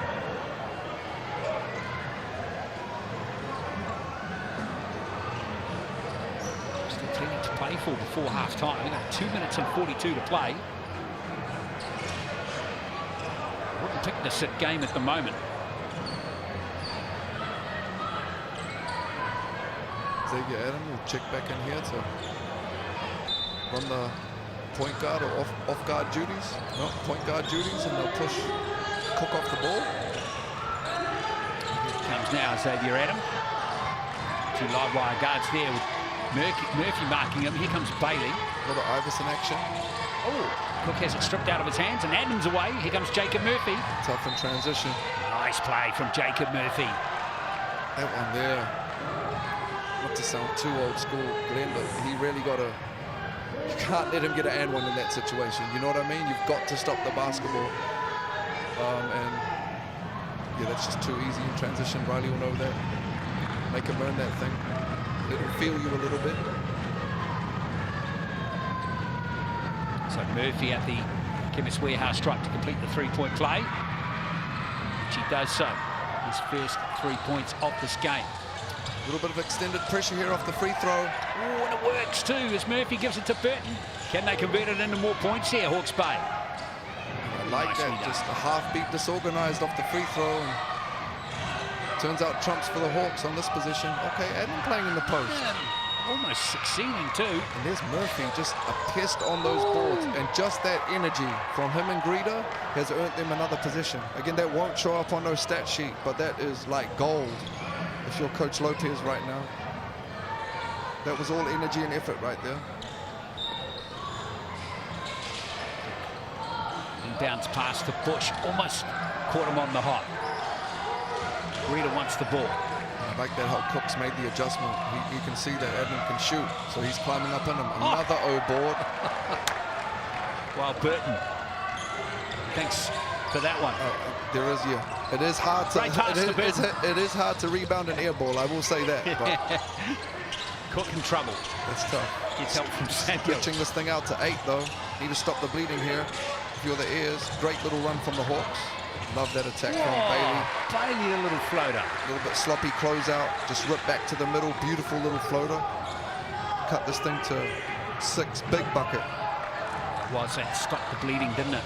Ooh, now turnover, and here comes Quentin Bailey again. Go for back-to-back baskets. I like that attack. Again, it might only be a second, but, you know, if you can get 3 fouls on Greta and somewhere in the near future, things look a lot different for the Hawks than him with 1. So I like that by Bailey. He's got 2. Adman's got 2.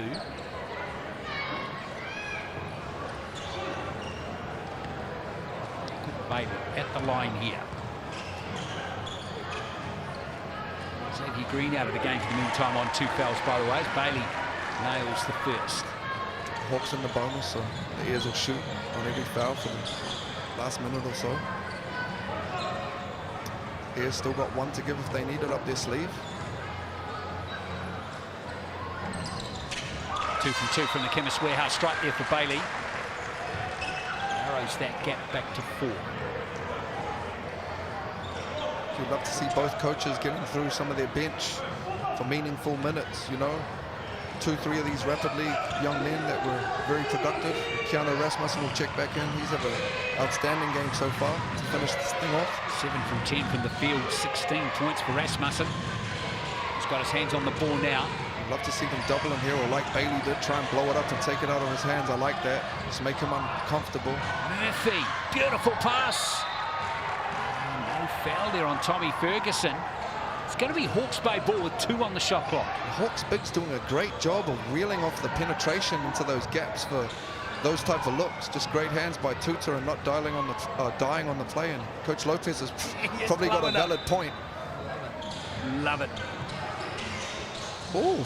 Burton to the deep 2. Great rebound. Bayer with a tidy pick up there. Could have a 2-for-1 here if they want it, Glenn. But yeah. Quick basket to do that. And there's Bayer with the reverse. Gets his first points, and that's a counter for Luke Bayer. I love that rip by Luca there on the baseline. And gets that off left hand for the finish. You'll see here, Taranaki, you've seen last position off the free throw, Glenn. Hawke's Bay threw a little bit of extended pressure at them and caught them off guard and got a turnover. See what Taranaki do here. Those are Bayer's first 2 points of the game. Of the season, in fact. Didn't score against Manawatu. There he is going for a 3-point play from the Chemist Warehouse stripe. Look at that, can't do it. Still a 4 or 5 second differential between the shot and game clock as we come down the stretch here of the first half. Rasmussen. A little switching here from the ears in this last position. Luxury if you got Bailey can move his feet like that as a big. It's good work from Rasmussen and Samuel. He's got the foul. And they were switching a lot on that position, and normally if you get a big like Bailey on a guard, it's an easy blow by, but he's so mobile.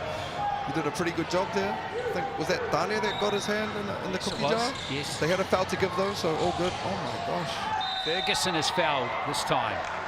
I know that Taranaki going to be having some corridor about these baseline out of bounds on the scout, because these are some pretty simple actions that they can defend and make adjustments to take away. They've probably given up 2-3 layups or point blank looks of just miscommunications or not being organized. So Tommy Ferguson going to the line here. Could see a player timeout potentially here. 7.1 on the clock. Ferguson 4 points in the game against the 5. 2 ACL injuries. You know, he picked for the Junior Tall Blacks in 2020, Tommy Ferguson. Didn't play a game because of COVID. And you're some right, rotten luck, hasn't he? Big picture to be out here starting back-to-back games after what this young man has been through. Outstanding. Outstanding. So welcome back in, fella. Make it count.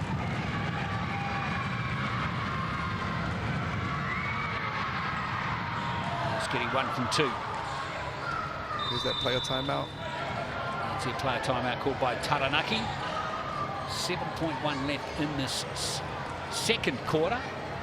Love this by Quinton Bailey. Give him a clipboard. He out there. Yeah, man. Doing it. And same thing with Tommy Ferguson. You know, that is one thing I love about these player timeouts, you know. It forces players to communicate and come up with things on the fly. And you know what, often, I mean, who better than to do it than the brothers that are out there seeing what's going on, you know what I mean? Instead of running over to the sideline asking for the answers to the test. You all got it?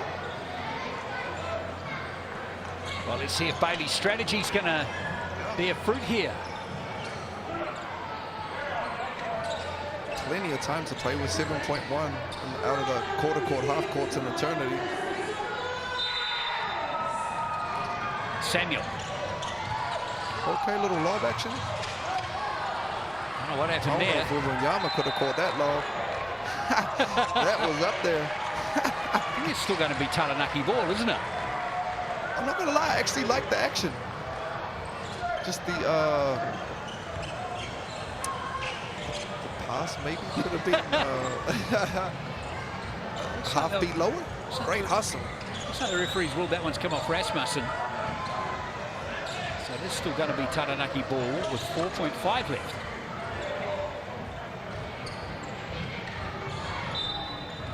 So Taranaki to get another chance here. Cook. Little keep action. Oh, Step back three for Aaron Cook. It's away, so it's going to be a 3-point game heading into half-time. Hawke's Bay led by 3 at quarter time, so that was 21 apiece that quarter for both teams. Hawke's Bay 43-40. Stick around, we've got a half-time wrap coming next.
Well, it's half-time here in Taranaki at TSB Stadium.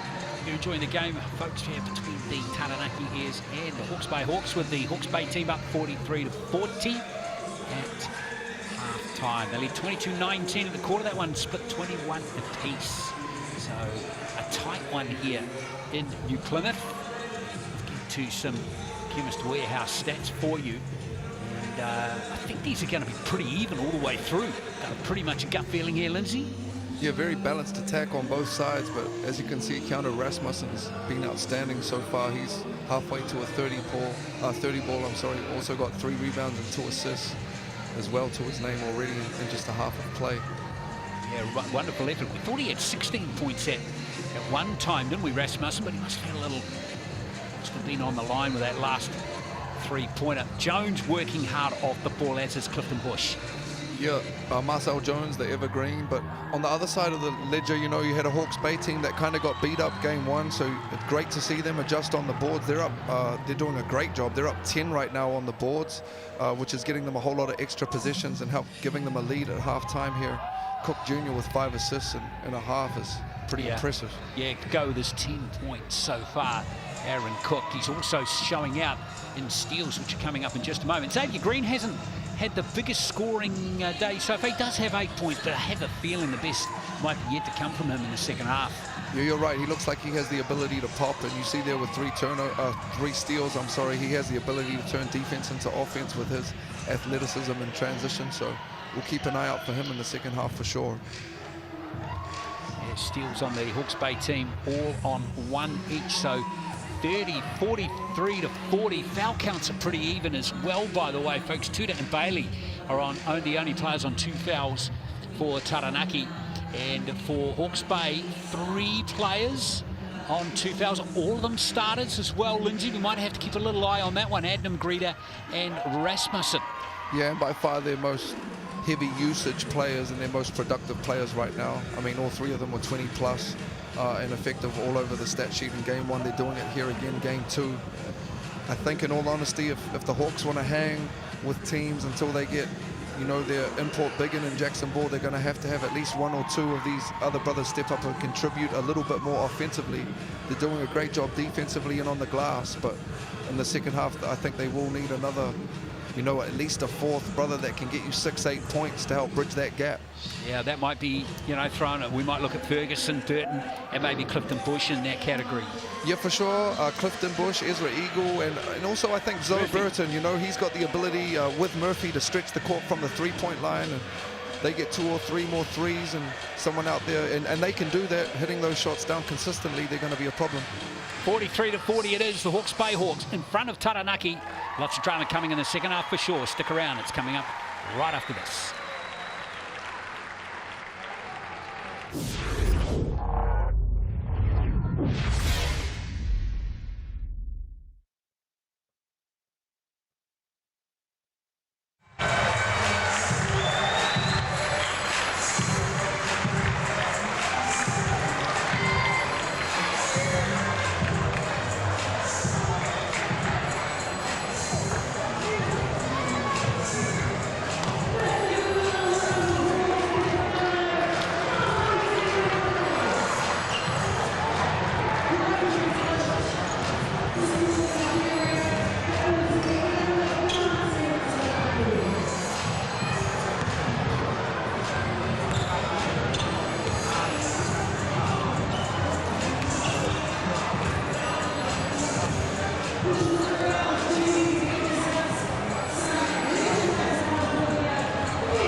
43-40 it is. Hawke's Bay over Taranaki, not too far away from a start in the second half in the NZNBL game here at TSB Stadium in New Plymouth.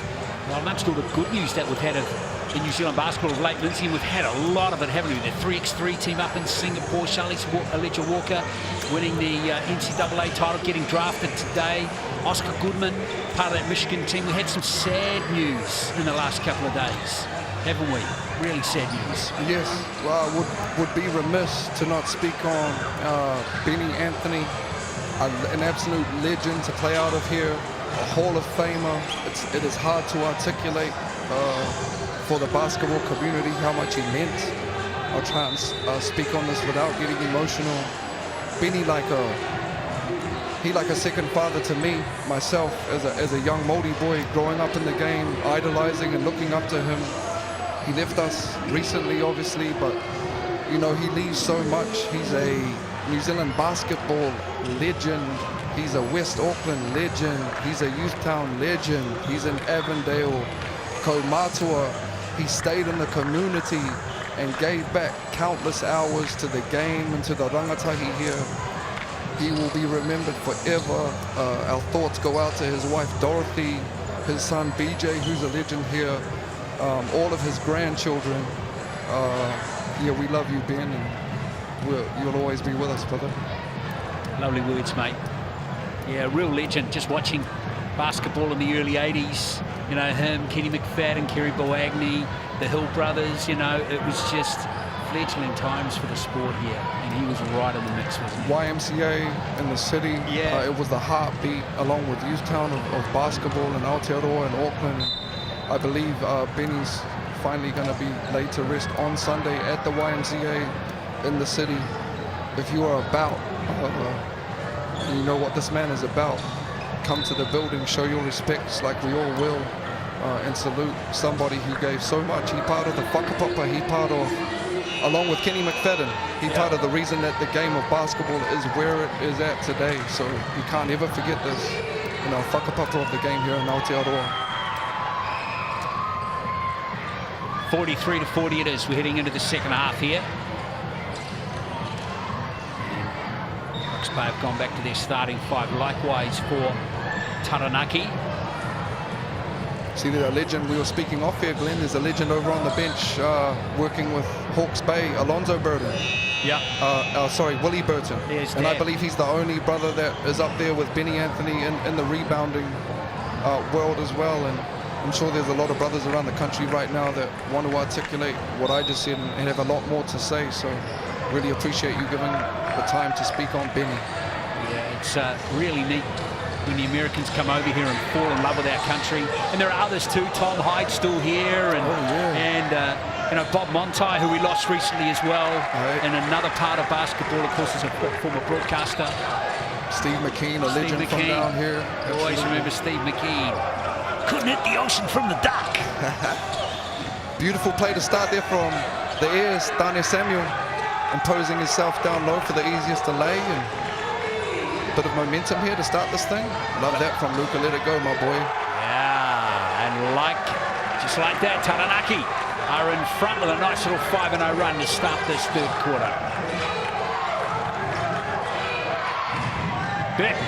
Burton drops it long ranger. And there we go, just loosening up a little bit. And Marcel Jones, no better than that. You go under any screens on Alonzo Burton and he's going to punish you. And love that from Luka Vea. Just trusting himself and the work he does in the dark and knocking that thing down. His younger brother Jake Vea in an Auckland Grammar right now. Good to see Alonzo Burton nailing a three. Didn't know one uncharacteristically in that first game against the Five, but there he is. Maybe that might get the old fella hot. Don't worry about Zoe. Shoot or shoot, okay? He's gonna knock that thing down. See that Rasmussen reading that Iverson action and just totally blowing it up. Got working off Samuel. Baseline, but what about that? Oh, I thought he was going to turn that thing over there. Marcel almost turned back the clock. Great find. And that's what the Hawks were doing so well in, you know, the first 2.5 quarters, getting to that wheel spot. Great D by Luka Vea. Wasn't it? Good find. Oof. Oof with the reverse. Beautiful find behind the kneecaps there. Great hands as well for the finish with Cook. Quietly got to 12 points and 7 assists here early in the half. He's having an excellent game. Rasmussen, leading scorer in this contest. Greeder. The arc on that one was sweet as a nut, wasn't it? Greeder's got 13. Yeah, and you say that he beat the scout there, you know, a great driver, and he can shoot that thing as well. They picked their poison, and he punished them there, tied this thing up. No Wi-Fi up that high, mate. Here's Cook, lovely pass. And that's Jones getting 2 more. Hey, Cook been beautiful on the assist there. 8 or 9 for him already. The execution on some of these plays is pretty sweet. It's in favour of Taranaki at the moment. Cook just slowing the pace down here a half beat. They'll go back to the post. No, they won't. He faked all of us out. Even Tane got a little smile on his face there on that one. I think the cameraman got faked out. Okay. Oh, smashed out of his hands by Marcel Jones. No, hang on.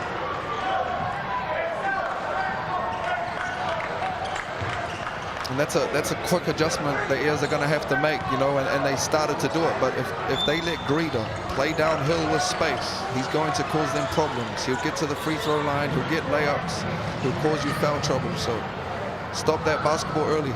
Marcel Jones has played everywhere, so he know what he's talking about. I can't believe that call. So he's Greeder at the line. Chemist Warehouse strike. I'm saying ball don't lie. Greeder's first visit to the strike tonight. I love this kid, Greeder. You know, just from watching him from afar. Yeah, he's a competitor. Seems like he's got a great energy about him. Pleasure to watch. He's just come up another full season at the Hawks. 29 games, 6 points per game this year. Great hair as well.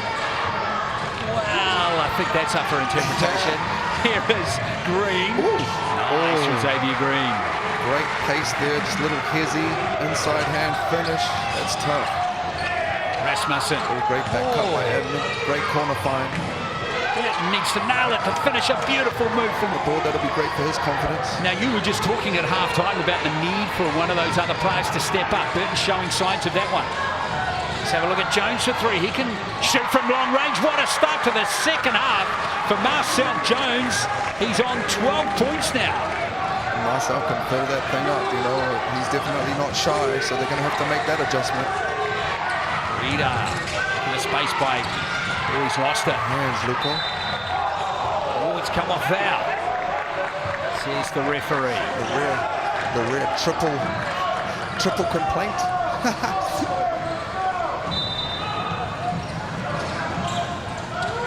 Down Adnam and now Rasmussen. Very free-flowing offensive affair to start this thing. High arc shot again, but this time it's no good. Don't live with that. And the Airs again just taking the air out of the ball. So you're just going to play off the swing on ball, and if they switch it, go into the post. Jones, he's hot at the moment. He's double teamed, which means the player's open. Green. Now the triple, but there's Jones on the weak side. Has it smashed out of his hands by Adnam, and again, he can't believe he didn't get the call there. Oh! Blocking foul on, I think that's Green down there, and he's hurt. Hopefully he's okay. Well, he's hit the floor hard here.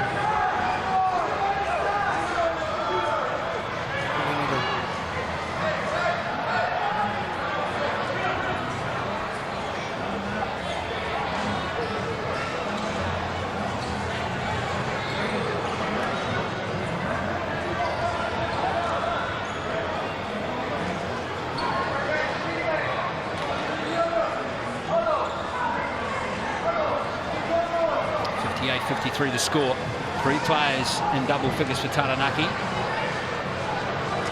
Aaron Cook, Marcel Jones has started the second half superbly well, and Xavier Green. Rita and Rasmussen remain in double figures with 14 and 15 for Hawke's Bay.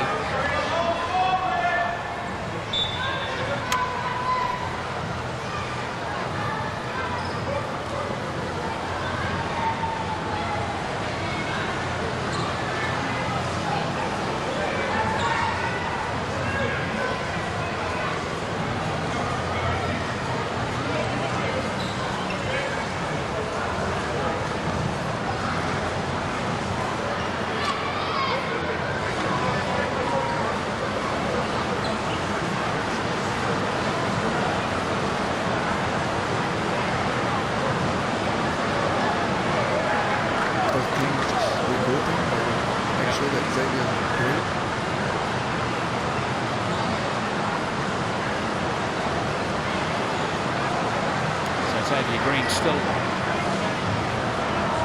tension on him, unfortunately. I'm sure he's got okay after that injury. It's a tough one. Basketball is semi-contact. I'd love to hear the crowd there responding in a positive fashion and making his way to his feet. It's great to see such a talented young man. And first and foremost, most important that everybody get home safe. Absolutely. Yeah, they need to definitely go and sit him down. Exactly. It looks like he's in no state to continue this game right now. What a blow there for And what a warrior trying to show that he wants to play on, but exactly. I'll make that decision for you, sir.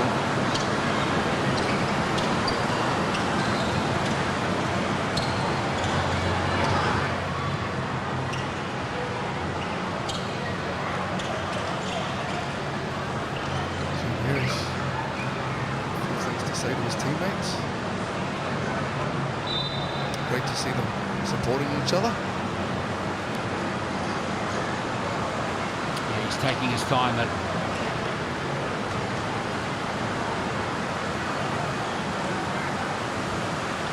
I just wonder whether his head hit the floor there too, Lindsay, and he might have just received a concussion, of course. I mean, you've been doing the league for a while now. You've seen a lot more of this than me. He definitely looked like he took a decent shot to his head that they're going to have to check him back there for some concussion protocols. Good stuff there from Dan Greeter as well.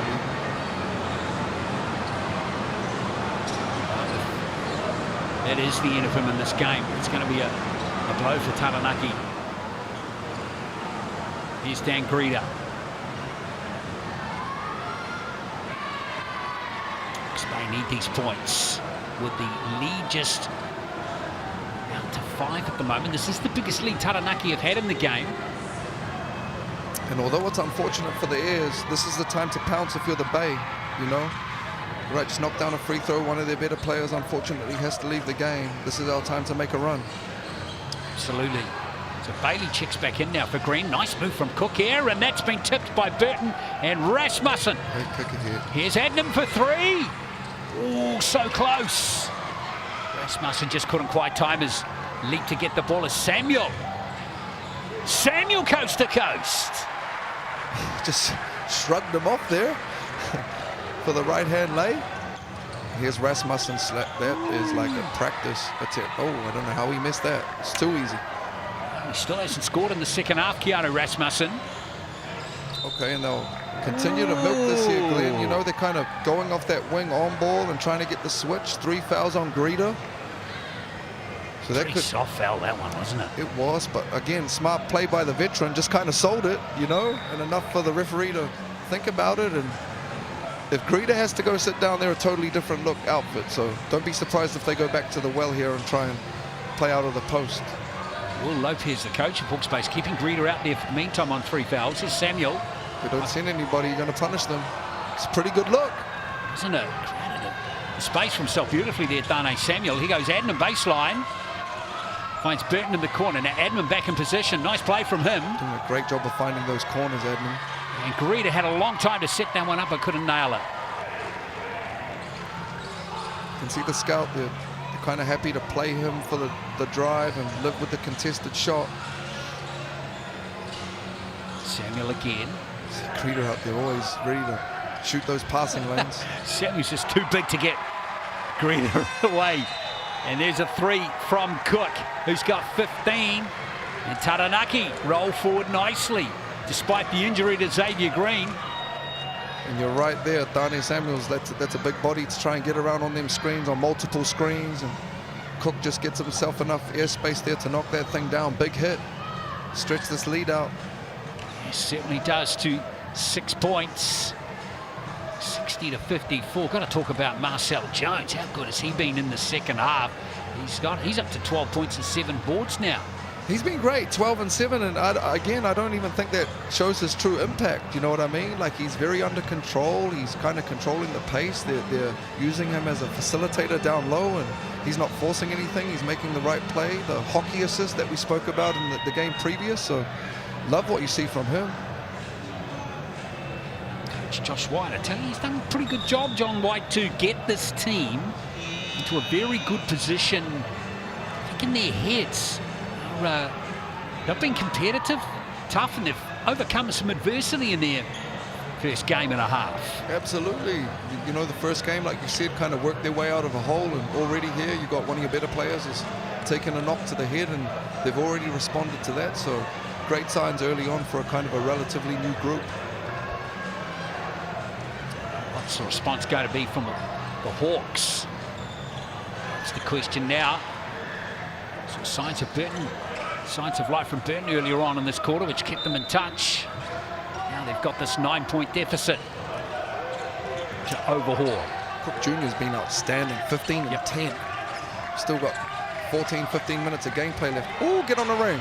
Bush, flush. Beautiful keep action there, and Bailey just read it wrong, and the seas parted. Clifton Bush's first 2 points off the game. There's that Iverson action again. They go opposite for the duck in on Luka. Yeah, well read by Murphy this time. He's got Bush there with him. And Bush! Not this time. You're a nice guy, Glenn. He said well read. That was more like an assist to the wrong team. Exactly. The lost art of the post feed, though. Yeah. But those big-to-big actions are very effective. So you could see what Taranaki's trying to do. They're trying to pump it inside right now. Trying to use that height advantage they've got. Play off that. Don't be surprised if you see a ball screen and they try and get them into some kind of switch and play off the post. Ooh. Jones. Rebounded by Adnam. Little heat check. Good D. Good find. Beautiful pass over to Burton. Jones with another rebound. He's up to 8. Okay. Yes. Okay. Oh, Murphy called for the blocking foul. Marcel's looking great out there for a veteran. Just the way he's moving, looking great. Hard to believe he's double the age of some of these players. Incredible, really. It's a hard hit there for Jacob Murphy. I don't want to speak on his age, but he was in high school the same time as LeBron James, right? If you've seen the documentary More Than a Game, Marcel in there playing against him in high school. So wow, he got some numbers on the board. That's amazing. What a story. Yeah, Mater Day High School out of California is like a powerhouse. That's where he went to school. Jones has had his hands on the ball a lot in this third quarter. Riley Tutor and Xavier Adam checking in for some important minutes here for the home team. Looks like Samuel might be joining them in just a second. And Tane's been really solid for them as well today. Again, super skilled, you know, another really talented big body that, you know, if you don't send multiple players to him down low, he's going to punish you. As he can facilitate as well, like Marcel. He's been great at that. 9 points for Samuel. Here's Murphy. Rasmussen. It's ball to Murphy. It's beautiful play from Murphy that time as he got around Xavier Adam. And just using his athleticism there, Jacob Murphy, just to play downhill and force the referees into getting on the whistle. Not a shooting foul. That's the third foul from Taranaki, or was a shooting foul, of course, rather. So these are important free throws. Hawke's Bay are 5. 50% ain't going to do it from the line. Exactly. We're trying to be up around 90. Won't do it for the Chemist Warehouse Hoops and Schools program either. Come on, Jacob. Bailey with the rebound. You know, just play time and score here again. Got the ability to stretch this thing to double digits. So playing off this mid post. Good find. It's Adam from the corner. And it goes, and it's more than a 10-point lead for Taranaki now. You can't help off one pass away or you're giving that up, and Xavier Adam can shoot that thing. Murphy for 3. And he comes right back at Taranaki. They're doing a great job on baseline penetrations of finding opposite corners, the Hawks. So Taranaki need to be a half beat quicker on their drops, and they can look to pick those things off. So there's Iverson action again, and they go opposite. Taranaki's offense is getting better and better as the game goes on. Like a ballerina out there. Hey, Tane can play. Like, he's super talented. So love to see him continue to get his game legs under him and impose himself on this league. one year with the Saints when they won a ring, he had 26 in the final. So there's been times where he's one of the best bigs in the country. Of course, man, and he's played for New Zealand as well. Tall black, absolutely. Out of Wellington. Just saying, the offense has been getting better and better as this game's gone on for Taranaki. 19 points in the first quarter, 21 in the second, now 30 points in this quarter. Just stretching that thing out to 11. Really are having a stellar quarter. Rasmussen. His pass to Carter. With good hands. Now, shot clock pressure now for Hawke's Bay, and it's been stolen. Here comes Cook. Nice ball to Tudor. Somehow got it back to Cook. Taranaki maybe a little fortunate to keep possession. Adam. We'll go back to this post again. Now Samuel once more. Posting up on Greta. Bush with the rebound. Hawke's Bay really needs some points. And there's a reach and foul there against Quinton Bailey or Xavier Adam. And that was their last one to give, so they'll be in the bonus after this, the Hawks. Taranaki still got one up their sleeve.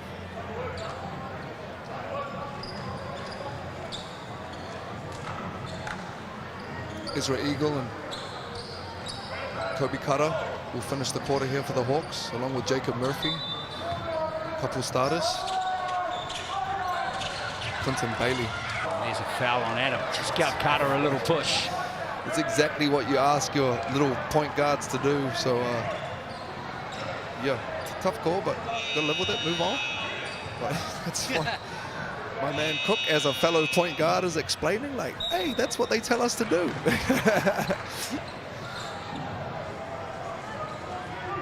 What's the referee supposed to say in response to that? This is part of the beauty of basketball, you know, you have those little interactions and you move on. Horror show from the Chemist Warehouse strike to Hawke's Bay now, 5 from 12. How about Aaron Cook quietly, less than 27 minutes, he got 15 points and 11 assists already. 2 misses there for Carter. Samuel has got it. He's been great off the bounce as well, the big fella. Okay. Coast to coast again, no, not Okay. quite. One more. Xavier Adam. Luxury when your power forward can push it on the break like that. Great find. Great. Beautiful passing. Okay. Oh, what about that from Bailey? But he stood on the baseline. Hard luck for Quinton Bailey. Great hustle though. Luca Vale will check back in here for Xavier Adam to finish this last minute 18. Just giving Taranaki just that little bit more height. Marcel Jones back out there too. Yeah, a little bit of size for Greedo.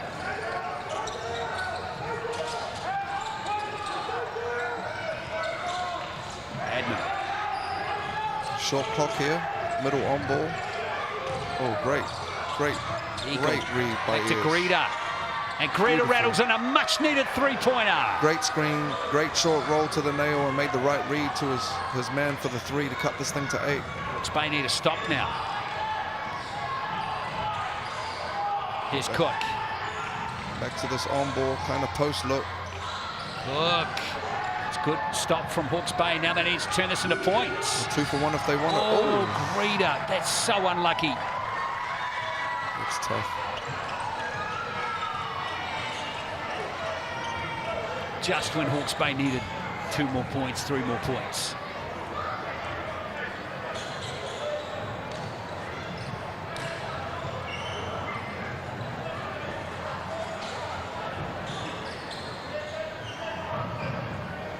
Now the Airs have got the ability to play fast if they want, or they could just make it basically a 2-position game. Up 8, I'd say they'll probably play relatively slow here. Pump it into the post. Give it to Bailey. Or maybe look for a deep 2. There you go. There Back goes into Jones. that post. Nice finish from Jones. 15 points for Marcel Jones. And they're going to have to adjust and start fronting that post and making them throw some lobs or something. Otherwise, they're going to get punished in there. The Taranaki have made this third quarter resurgence. Beautiful pass. There's a reach and foul by Riley Tuta. Great cut there by Kobe Carter. Riley Tuta just losing vision of the corner. We call that cutting the corner. And great find by, I think, was it Ezra there? Big Ears Eagle. Wasn't it? And I was just going to say, Lindsay, they've moved forward really nicely despite having Xavier Green out of the game. You're right, and they've really responded. Cook's led the way there with his running mate out of the way with 15 and 11, but the evergreen Marcel Jones 15 and 8 when they've just been using him as a facilitator. Dane has been great as well. He's in double digits and pushing it, so great signs for them. Jones, like we said, with the really stepped up though, right? For sure. And with the Hawks, you're still kind of looking for that fourth contributor. You know, Zoe's showed signs, but probably need a little bit more right now. Hawks are 5 from 15 from the Chemist Warehouse stripe. Last 3 seconds of the third, and Tudor with the last basket. Really rubber stamps an excellent third quarter for the for the Taranaki Airs rather, as they click over to 2 more points. It's a 12-point lead going into the last, 74 to 62.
Three-quarter time here in New Plymouth, and Taranaki have taken control of this game in that third quarter, outscoring Hawke's Bay 34 points to 19 to take a 12-point lead into the last.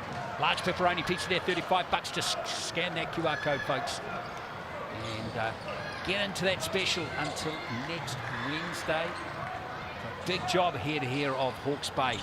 Lindsay Tate getting into this last. They can do it. They've got the players to do it, but it's not going to be easy now. Yeah, great third from the Airs. Obviously, Xavier Green going down with a knock to the head, but their bigs were massive in that quarter. You had Dane Samuels and obviously imposing himself down low, so that was massive for them, as well as Marcel Jones, the evergreen Marcel Jones, making a nuisance of himself, stretching this lead out to 12. Here's Rasmussen, who hasn't scored since the first half, remains that way. Great wall up there by the Airs, and you can see they just built a little bit of confidence from making some shots, and they flipped it into energy on the defensive end, which is not uncommon. Here's Cook again, 15 points and 11, 12 assists for him so far. Ooh, so close to 18. Breeder. Adnam gets the scoring underway in the fourth. And they'll stay with the switching here, the Airs. You can see that's kind of how they're going to have to look to punish it there. The guard, Adnam, punishing the big with a 3. He's up to 11 now. Here's Cook. Cook struggling. Find a good shot. He rolls one in nicely. He's really comfortable playing off those wing slot on balls. You can see whether it's facilitating to the post or looking for his own. Burton from the corner. So Burton with another triple. That's his third of the game. He's up to 11, and Hawke's Bay are hanging around.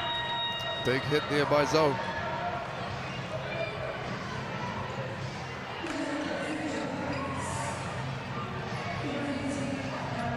points for Alonso Burton, 15 for Rasmussen. Reed's up to 18, Adnam on 11. All those 4 players going good for Hawke's Bay all of a sudden. But so too are Cook, Samuel Jones and Green. Remember, Green is out of the game with that head knock. Great signs from Zoe Burton, finding his confidence, stretching the court, you know, 2 or 3 shots from the perimeter. That's exactly what the Hawks need here down the stretch, that like 4th option to go along with these imports to give them a chance to steal one here on the road. It's back to 8 this game. He has kind of went away from what was working for them there. I wouldn't be surprised if we see a bit of Dane Samuel getting back into the game soon, and we go back to the post and take the air out of the beat, which is probably in the advantage of the Hawks right now. Samuel's going to stay on the bench for the meantime. Right, Zoe Burton up to 11, so definitely got that 4th option that they need right now, the Hawks. Starting to wind back the clock a little bit, Burton. Here's Cook. Rasmussen hung with him really nicely. It's going to be Hawke's Bay ball. And that's a win. Definitely. If you're the Bay, you come out of a timeout and you get Marcel Jones with a contested 3, we'll take that all day, as opposed to beating us down in the post. Adnam.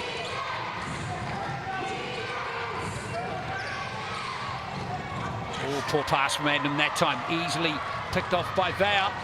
And Vauer, with those long arms, gets 2 more. He's got 7 in this game. Great D, and just using his athleticism, turning D to O there. Great offhand finish by Luca. Starting to look a little bit more comfortable in this game at this level, isn't he, Eagle? Yeah, only his 2nd game back, so to be expected, and there's a board for him, and Quentin Bailey's doing a great job right now on Garrido.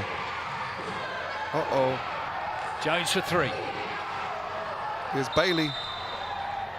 Oh, Bailey's been called for a push there, has he? Man, I for sure thought that was on Ed. Okay, tough call. Clifton Bush Jr., who's been great early on in the season, checking back in here in the 4th for some meaningful minutes, and Dane Samuel as well. Don't be surprised if those 2 are matched up, if you see Dane playing out of the post for the next couple minutes. Bush only has 2 points. Spectacular 2 points it was, though. Here's Burton.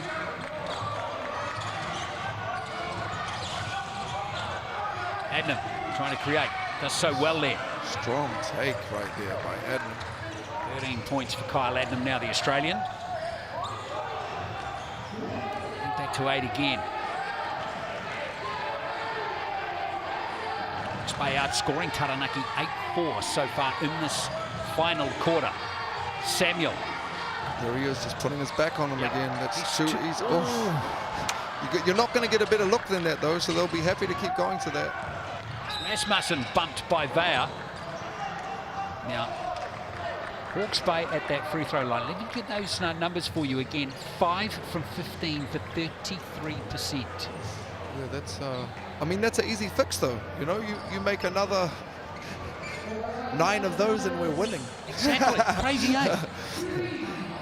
So, and again, Rasmussen's one. Luca did a pretty good job there of picking him up early in transition, but we've got to build walls behind the basketball.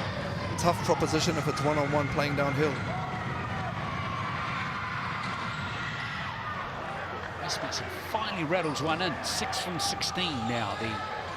6 from 17 rather, the Hawke's Bay Hawks.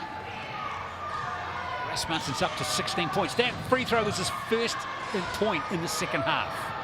You've done a great job adjusting defensively the airs and building walls on him for most parts. That's tough by Tani. Now he's having his own way. He's rested over there, got a couple minutes blow, and he's playing at his own pace. They need to put some pressure on him down here. Almost undefendable, that, isn't it? Too big right now. Oh, steal by Cook. Another one for him. Here's Vauer. Smashed by Greta or Adnam. See who the foul's going to go on.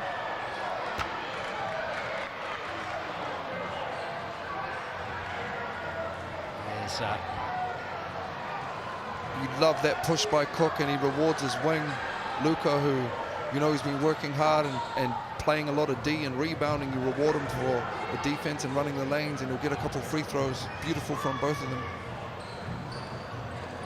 So Vea at the line here. Nothing better when you're a PG of rewarding your bigs and your wings, you know, that have been busting their tail on defense and rebounding. If you can let them eat a little bit, get up for some dunks and some free throws, you know, spread the love.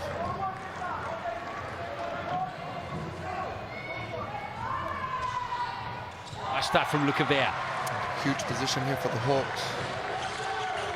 To an 11-point game. Vea up to 9 in the game. Yeah, we got the ability here to get this thing down to 9 or 8, or potentially for it to stretch out to 13, 14. So love to see Greta, Rasmussen and Adnam heavily involved coming down the stretch here, and then you space Alonso off the ball, who's found his stroke in this game. So that previous foul to set up those 2 free throws for Vea win on Greta. He's got 4 now. That's really important to watch for them. No major foul trouble on the other side of the ledger right now. Taranaki have been playing pretty clean, haven't they? Yeah, not a lot of zone either, which is, you know, great to see. Just matching up, mano-y-mano.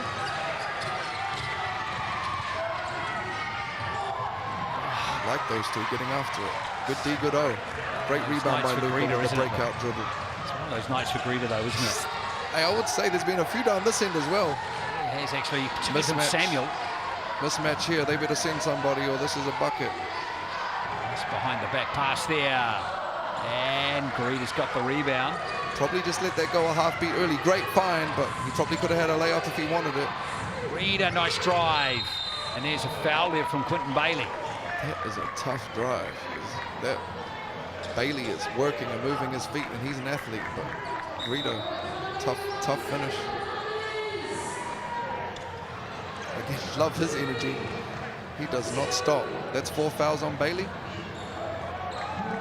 Yes, it is. A couple of important players to watch here. I think Xavier Adams got 4 as well for Mountaineers, and I don't think we're going to see Xavier Green down the stretch here after the knock he took earlier. Marcel Jones will check back in, got some great rest.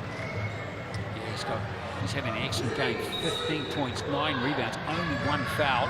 Great job by the staff over there, Mountaineers, of managing, you know, some of these vet minutes. You got Dane, you bought minutes. Marcel, you bought minutes there, and they can come down here the last 4 or 5 minutes of live play and finish you off. Greta's obviously been working like. And you know, the great sign is there he is on the bench. Oh, there. yeah, I've been peeping him down there, which is great, but yeah, he doesn't look like he's going to be checking back in. Not tonight, but you can see him on the bench for a little while, but he's obviously feeling all right now, which is a good sign. I'm running some kind of action at Greta here. He's got 4 fouls, so we need to be aggressive at him. Marcel Jones. Still 5.5 to play. Hawke's Bay need him, and, well, Ferguson and Samuel.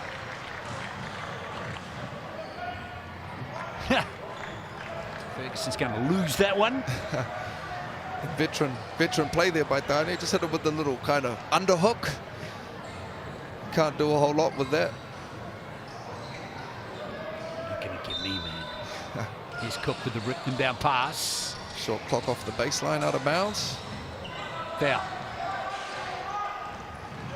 Like that. Vea for 3, and it goes.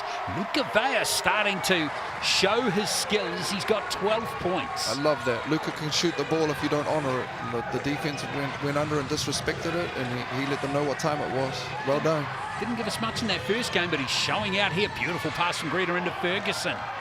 In all honesty, he didn't show up scoring-wise, but if you watch the game, he was very effective, you know, in other facets of the game. But great to you know, get some confidence on the offensive side of things. 12 points and 8 rebounds now for him in this game, and 2 steals. And being real active defensively as well. Absolutely. So that's a good pass. Oh. And who's that? Riley Dropping another 3. It's Tuta. Great to see him find his form. You know, had a great game one. Half beat, back step and rapid. Wow, local product. Taranaki really starting to show some excellent signs. 13-point lead. They've extended that lead from halftime. Now it's the biggest lead of the game for them now. You see, you got their 4 of their starters. Cook's been great. Dane's been great. Marcel's been great. Luca's been great. And They've all Xavier been Green great. hasn't even been, you know, out there for large portions. They've been outstanding. Other side of the board, you know, same. You can't say a whole lot negative about the 3 imports from the Hawks. They've been outstanding, and Alonzo Burton's had their back big time as well. So, you know, both teams standing up here. The home team just with the ascendancy right now. A little bit more depth, you know. Jackson Ball and an import still to add for this Hawks group. Yeah, it's really interesting to see when Jackson Ball comes back. Looking forward to seeing him. Talk about special players coming through. He a man. phenom. And I don't say that lightly. Like since Kirk Penny came out of here as a guard, you know, he the next big thing smoking right now. Jackson Ball. I like that. Like I'm starting anything that anybody didn't know there already. Well, exactly. It's going to be fascinating to see how he goes through college. Just What made sort of another shape- All-Star 5 in Germany or something. Like every Yeah. time you pick up your phone, he's like, it's almost, He was part of the 17s that finished 4th in the world, the 19s that finished 4th in the world. Yep. Yeah, incredible prospect, isn't he? And then he's going to a great university, isn't he? Wisconsin, Yeah. We can Kirk Penny ties, and got Hayden Jones over there as well, the son of the great Phil Jones, Pitapijones. Lucky lefty out of Nelson. Dan Greeder out there on 4 fouls.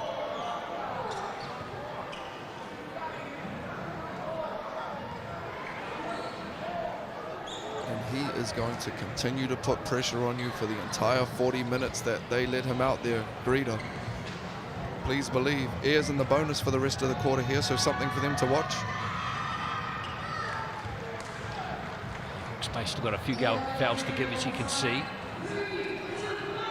Still time for Hawks Bay to come back, but it's going to take something pretty special, given the momentum of this second half. Another free throw miss from the Chemist Warehouse strike for Greeder. It would have been a nice time to extend their D there with down 12, 4 minutes left. Just fall back into the quarter court right now. Here's Cook. It's a beautiful pass. Here comes Tuta. It was played out by Ferguson, so it's going to give Taranaki 14 more seconds.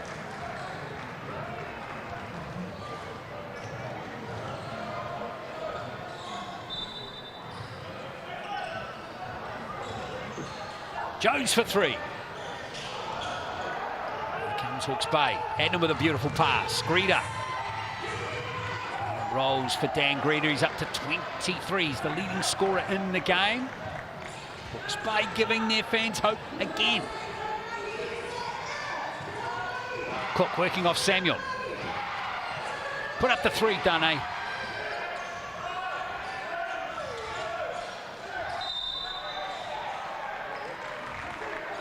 Go against Ferguson, that foul. Just playing the time and score there, Dani. Now that'll be the 3rd team foul for the Hawks. So they've got 1 more to give before they're in the bonus, these last 4 minutes. Ferguson's 2nd foul of the game. Stay out of this kind of split action off the baseline out of bounds with the short clock. Taranaki. Cook gives it to Vau. Look at Vau. Ferguson gives it to Rasmussen. Oh, Adnam. He's had a double dribble. He almost got away with it there. Great D by Cook. He's obviously seen Adnam and Trans knock down 2 or 3 transition threes, so did a great job of closing the space there and contesting, forcing the turnover. Smart play from Taranaki. Cook's been outstanding, 17 and 13. And his composure has been great. Oh, 4 steals too, Lindsay. more post action here from Dane. They're not sending the double. Oh, send it late. Oh, stripped out of his hands. Well done to Ferguson on that occasion. There goes Greeder. Classic Dan Greeder. Ferguson can't get the tip in. And now someone else is down injured. Looks like Vaya could be in some trouble. Looked like a little cramp action right there. Hook's down as well over there. Great hustle there by Luca Vea, walling up, and Greta with the strong drive, but they managed to get the tip off the ring and keep him out of scoring. Keep this double-digit lead. 3 minutes left in the fourth. And those are the little things that don't show up on the stat sheet there from Luca Vea. You know, the sprint back, the late contest, the wall up by Cook on the tip out. I don't think that comes up as any statistic, but it's super important passage of play.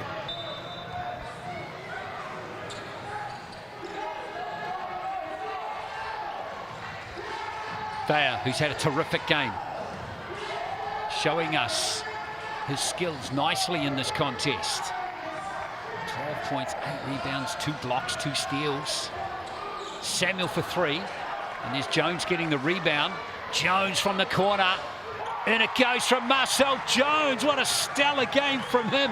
18 points, 12 rebounds. Turning back the clock. See my man Luca Vea with the assist here. Little coming out party. Burton. Nice pass into Ferguson. Couple of comfortable points there for Tommy Ferguson. He's up to 5. Here comes Cook.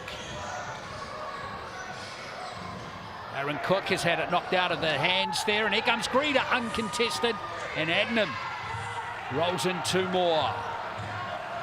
It might be the first negative on the stat sheet for Cook today. He's been outstanding, and I'd assume he'll control the pace headed down the stretch here, sending 2 bodies at him.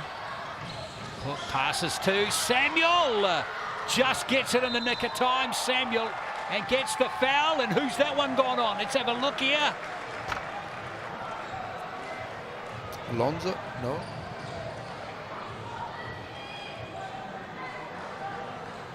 '91 to '82, because Greta was right there. Both teams will be in the bonus though for the last 2.5 here. So every time they're fouled, they'll be shooting free throws. Looks like Burton's picked up that foul. I just wondered very briefly that Greta might be fouled out there.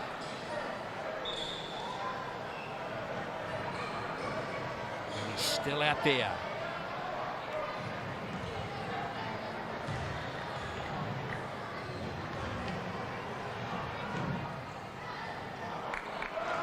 Samuel misses the free throw. Even though we missed that one, it's a luxury having bigs out there that can shoot the ball from the free throw line down the stretch, which Tane can do.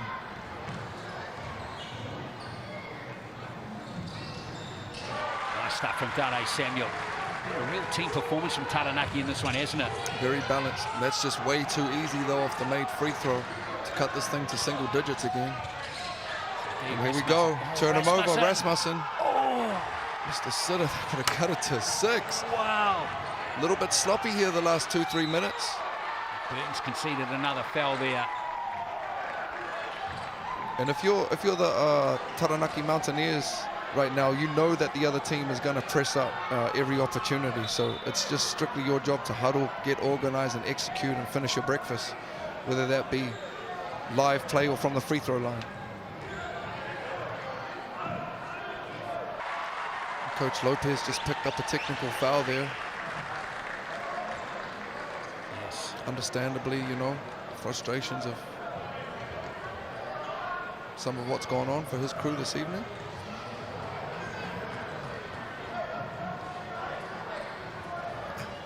See Tommy Ferguson with the old wipe the sweat on the ball. The game within the game, yeah. I had some of that in my game for sure. Cook. This team's just battling a little bit from the free throw line in this game. 17 and 14. Yeah, pretty amazing effort. And 4 steals too. He's my vote for MVP. We'll announce that at the end of the game. That's an easy one. Tell you, Marcel Jones is putting his hand up. Yeah, you're right. Yeah, Marcel probably has something to say. Jewel, can you do that? Share the MVP. Oh, there's many contenders, eh? Even Dane Samuel's had a good game. You're right. Look at that, much Luca improved. Vea, salute to my young boy, 12 and 8. Game 2 is with the start. It's Greta. Let's play from Vea. He's conceded the foul there. He'll go to 4. Greta. He's been playing on 4 fouls for some time now. Still playing with 100% effort. He's done a great job of keeping his intensity but not picking up that 5th foul. He might have had his running mate Kyle Edmond for the wide open corner 3 there, but opted to go for the layup.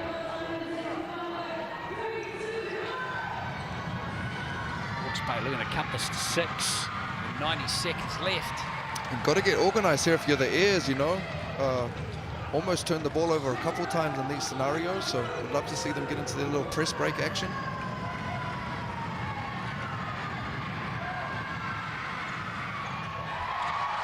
Free throws win ball games. Unbelievable. Hawke's Bay have missed a lot of free throws. Look at those stats in this game. Is Samuel.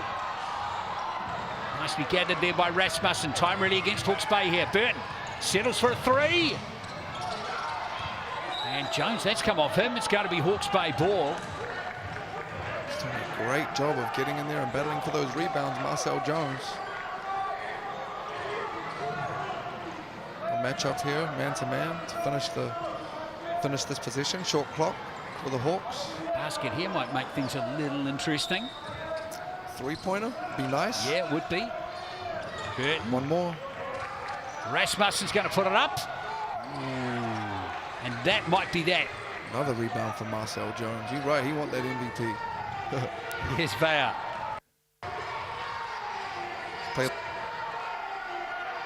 Samuel.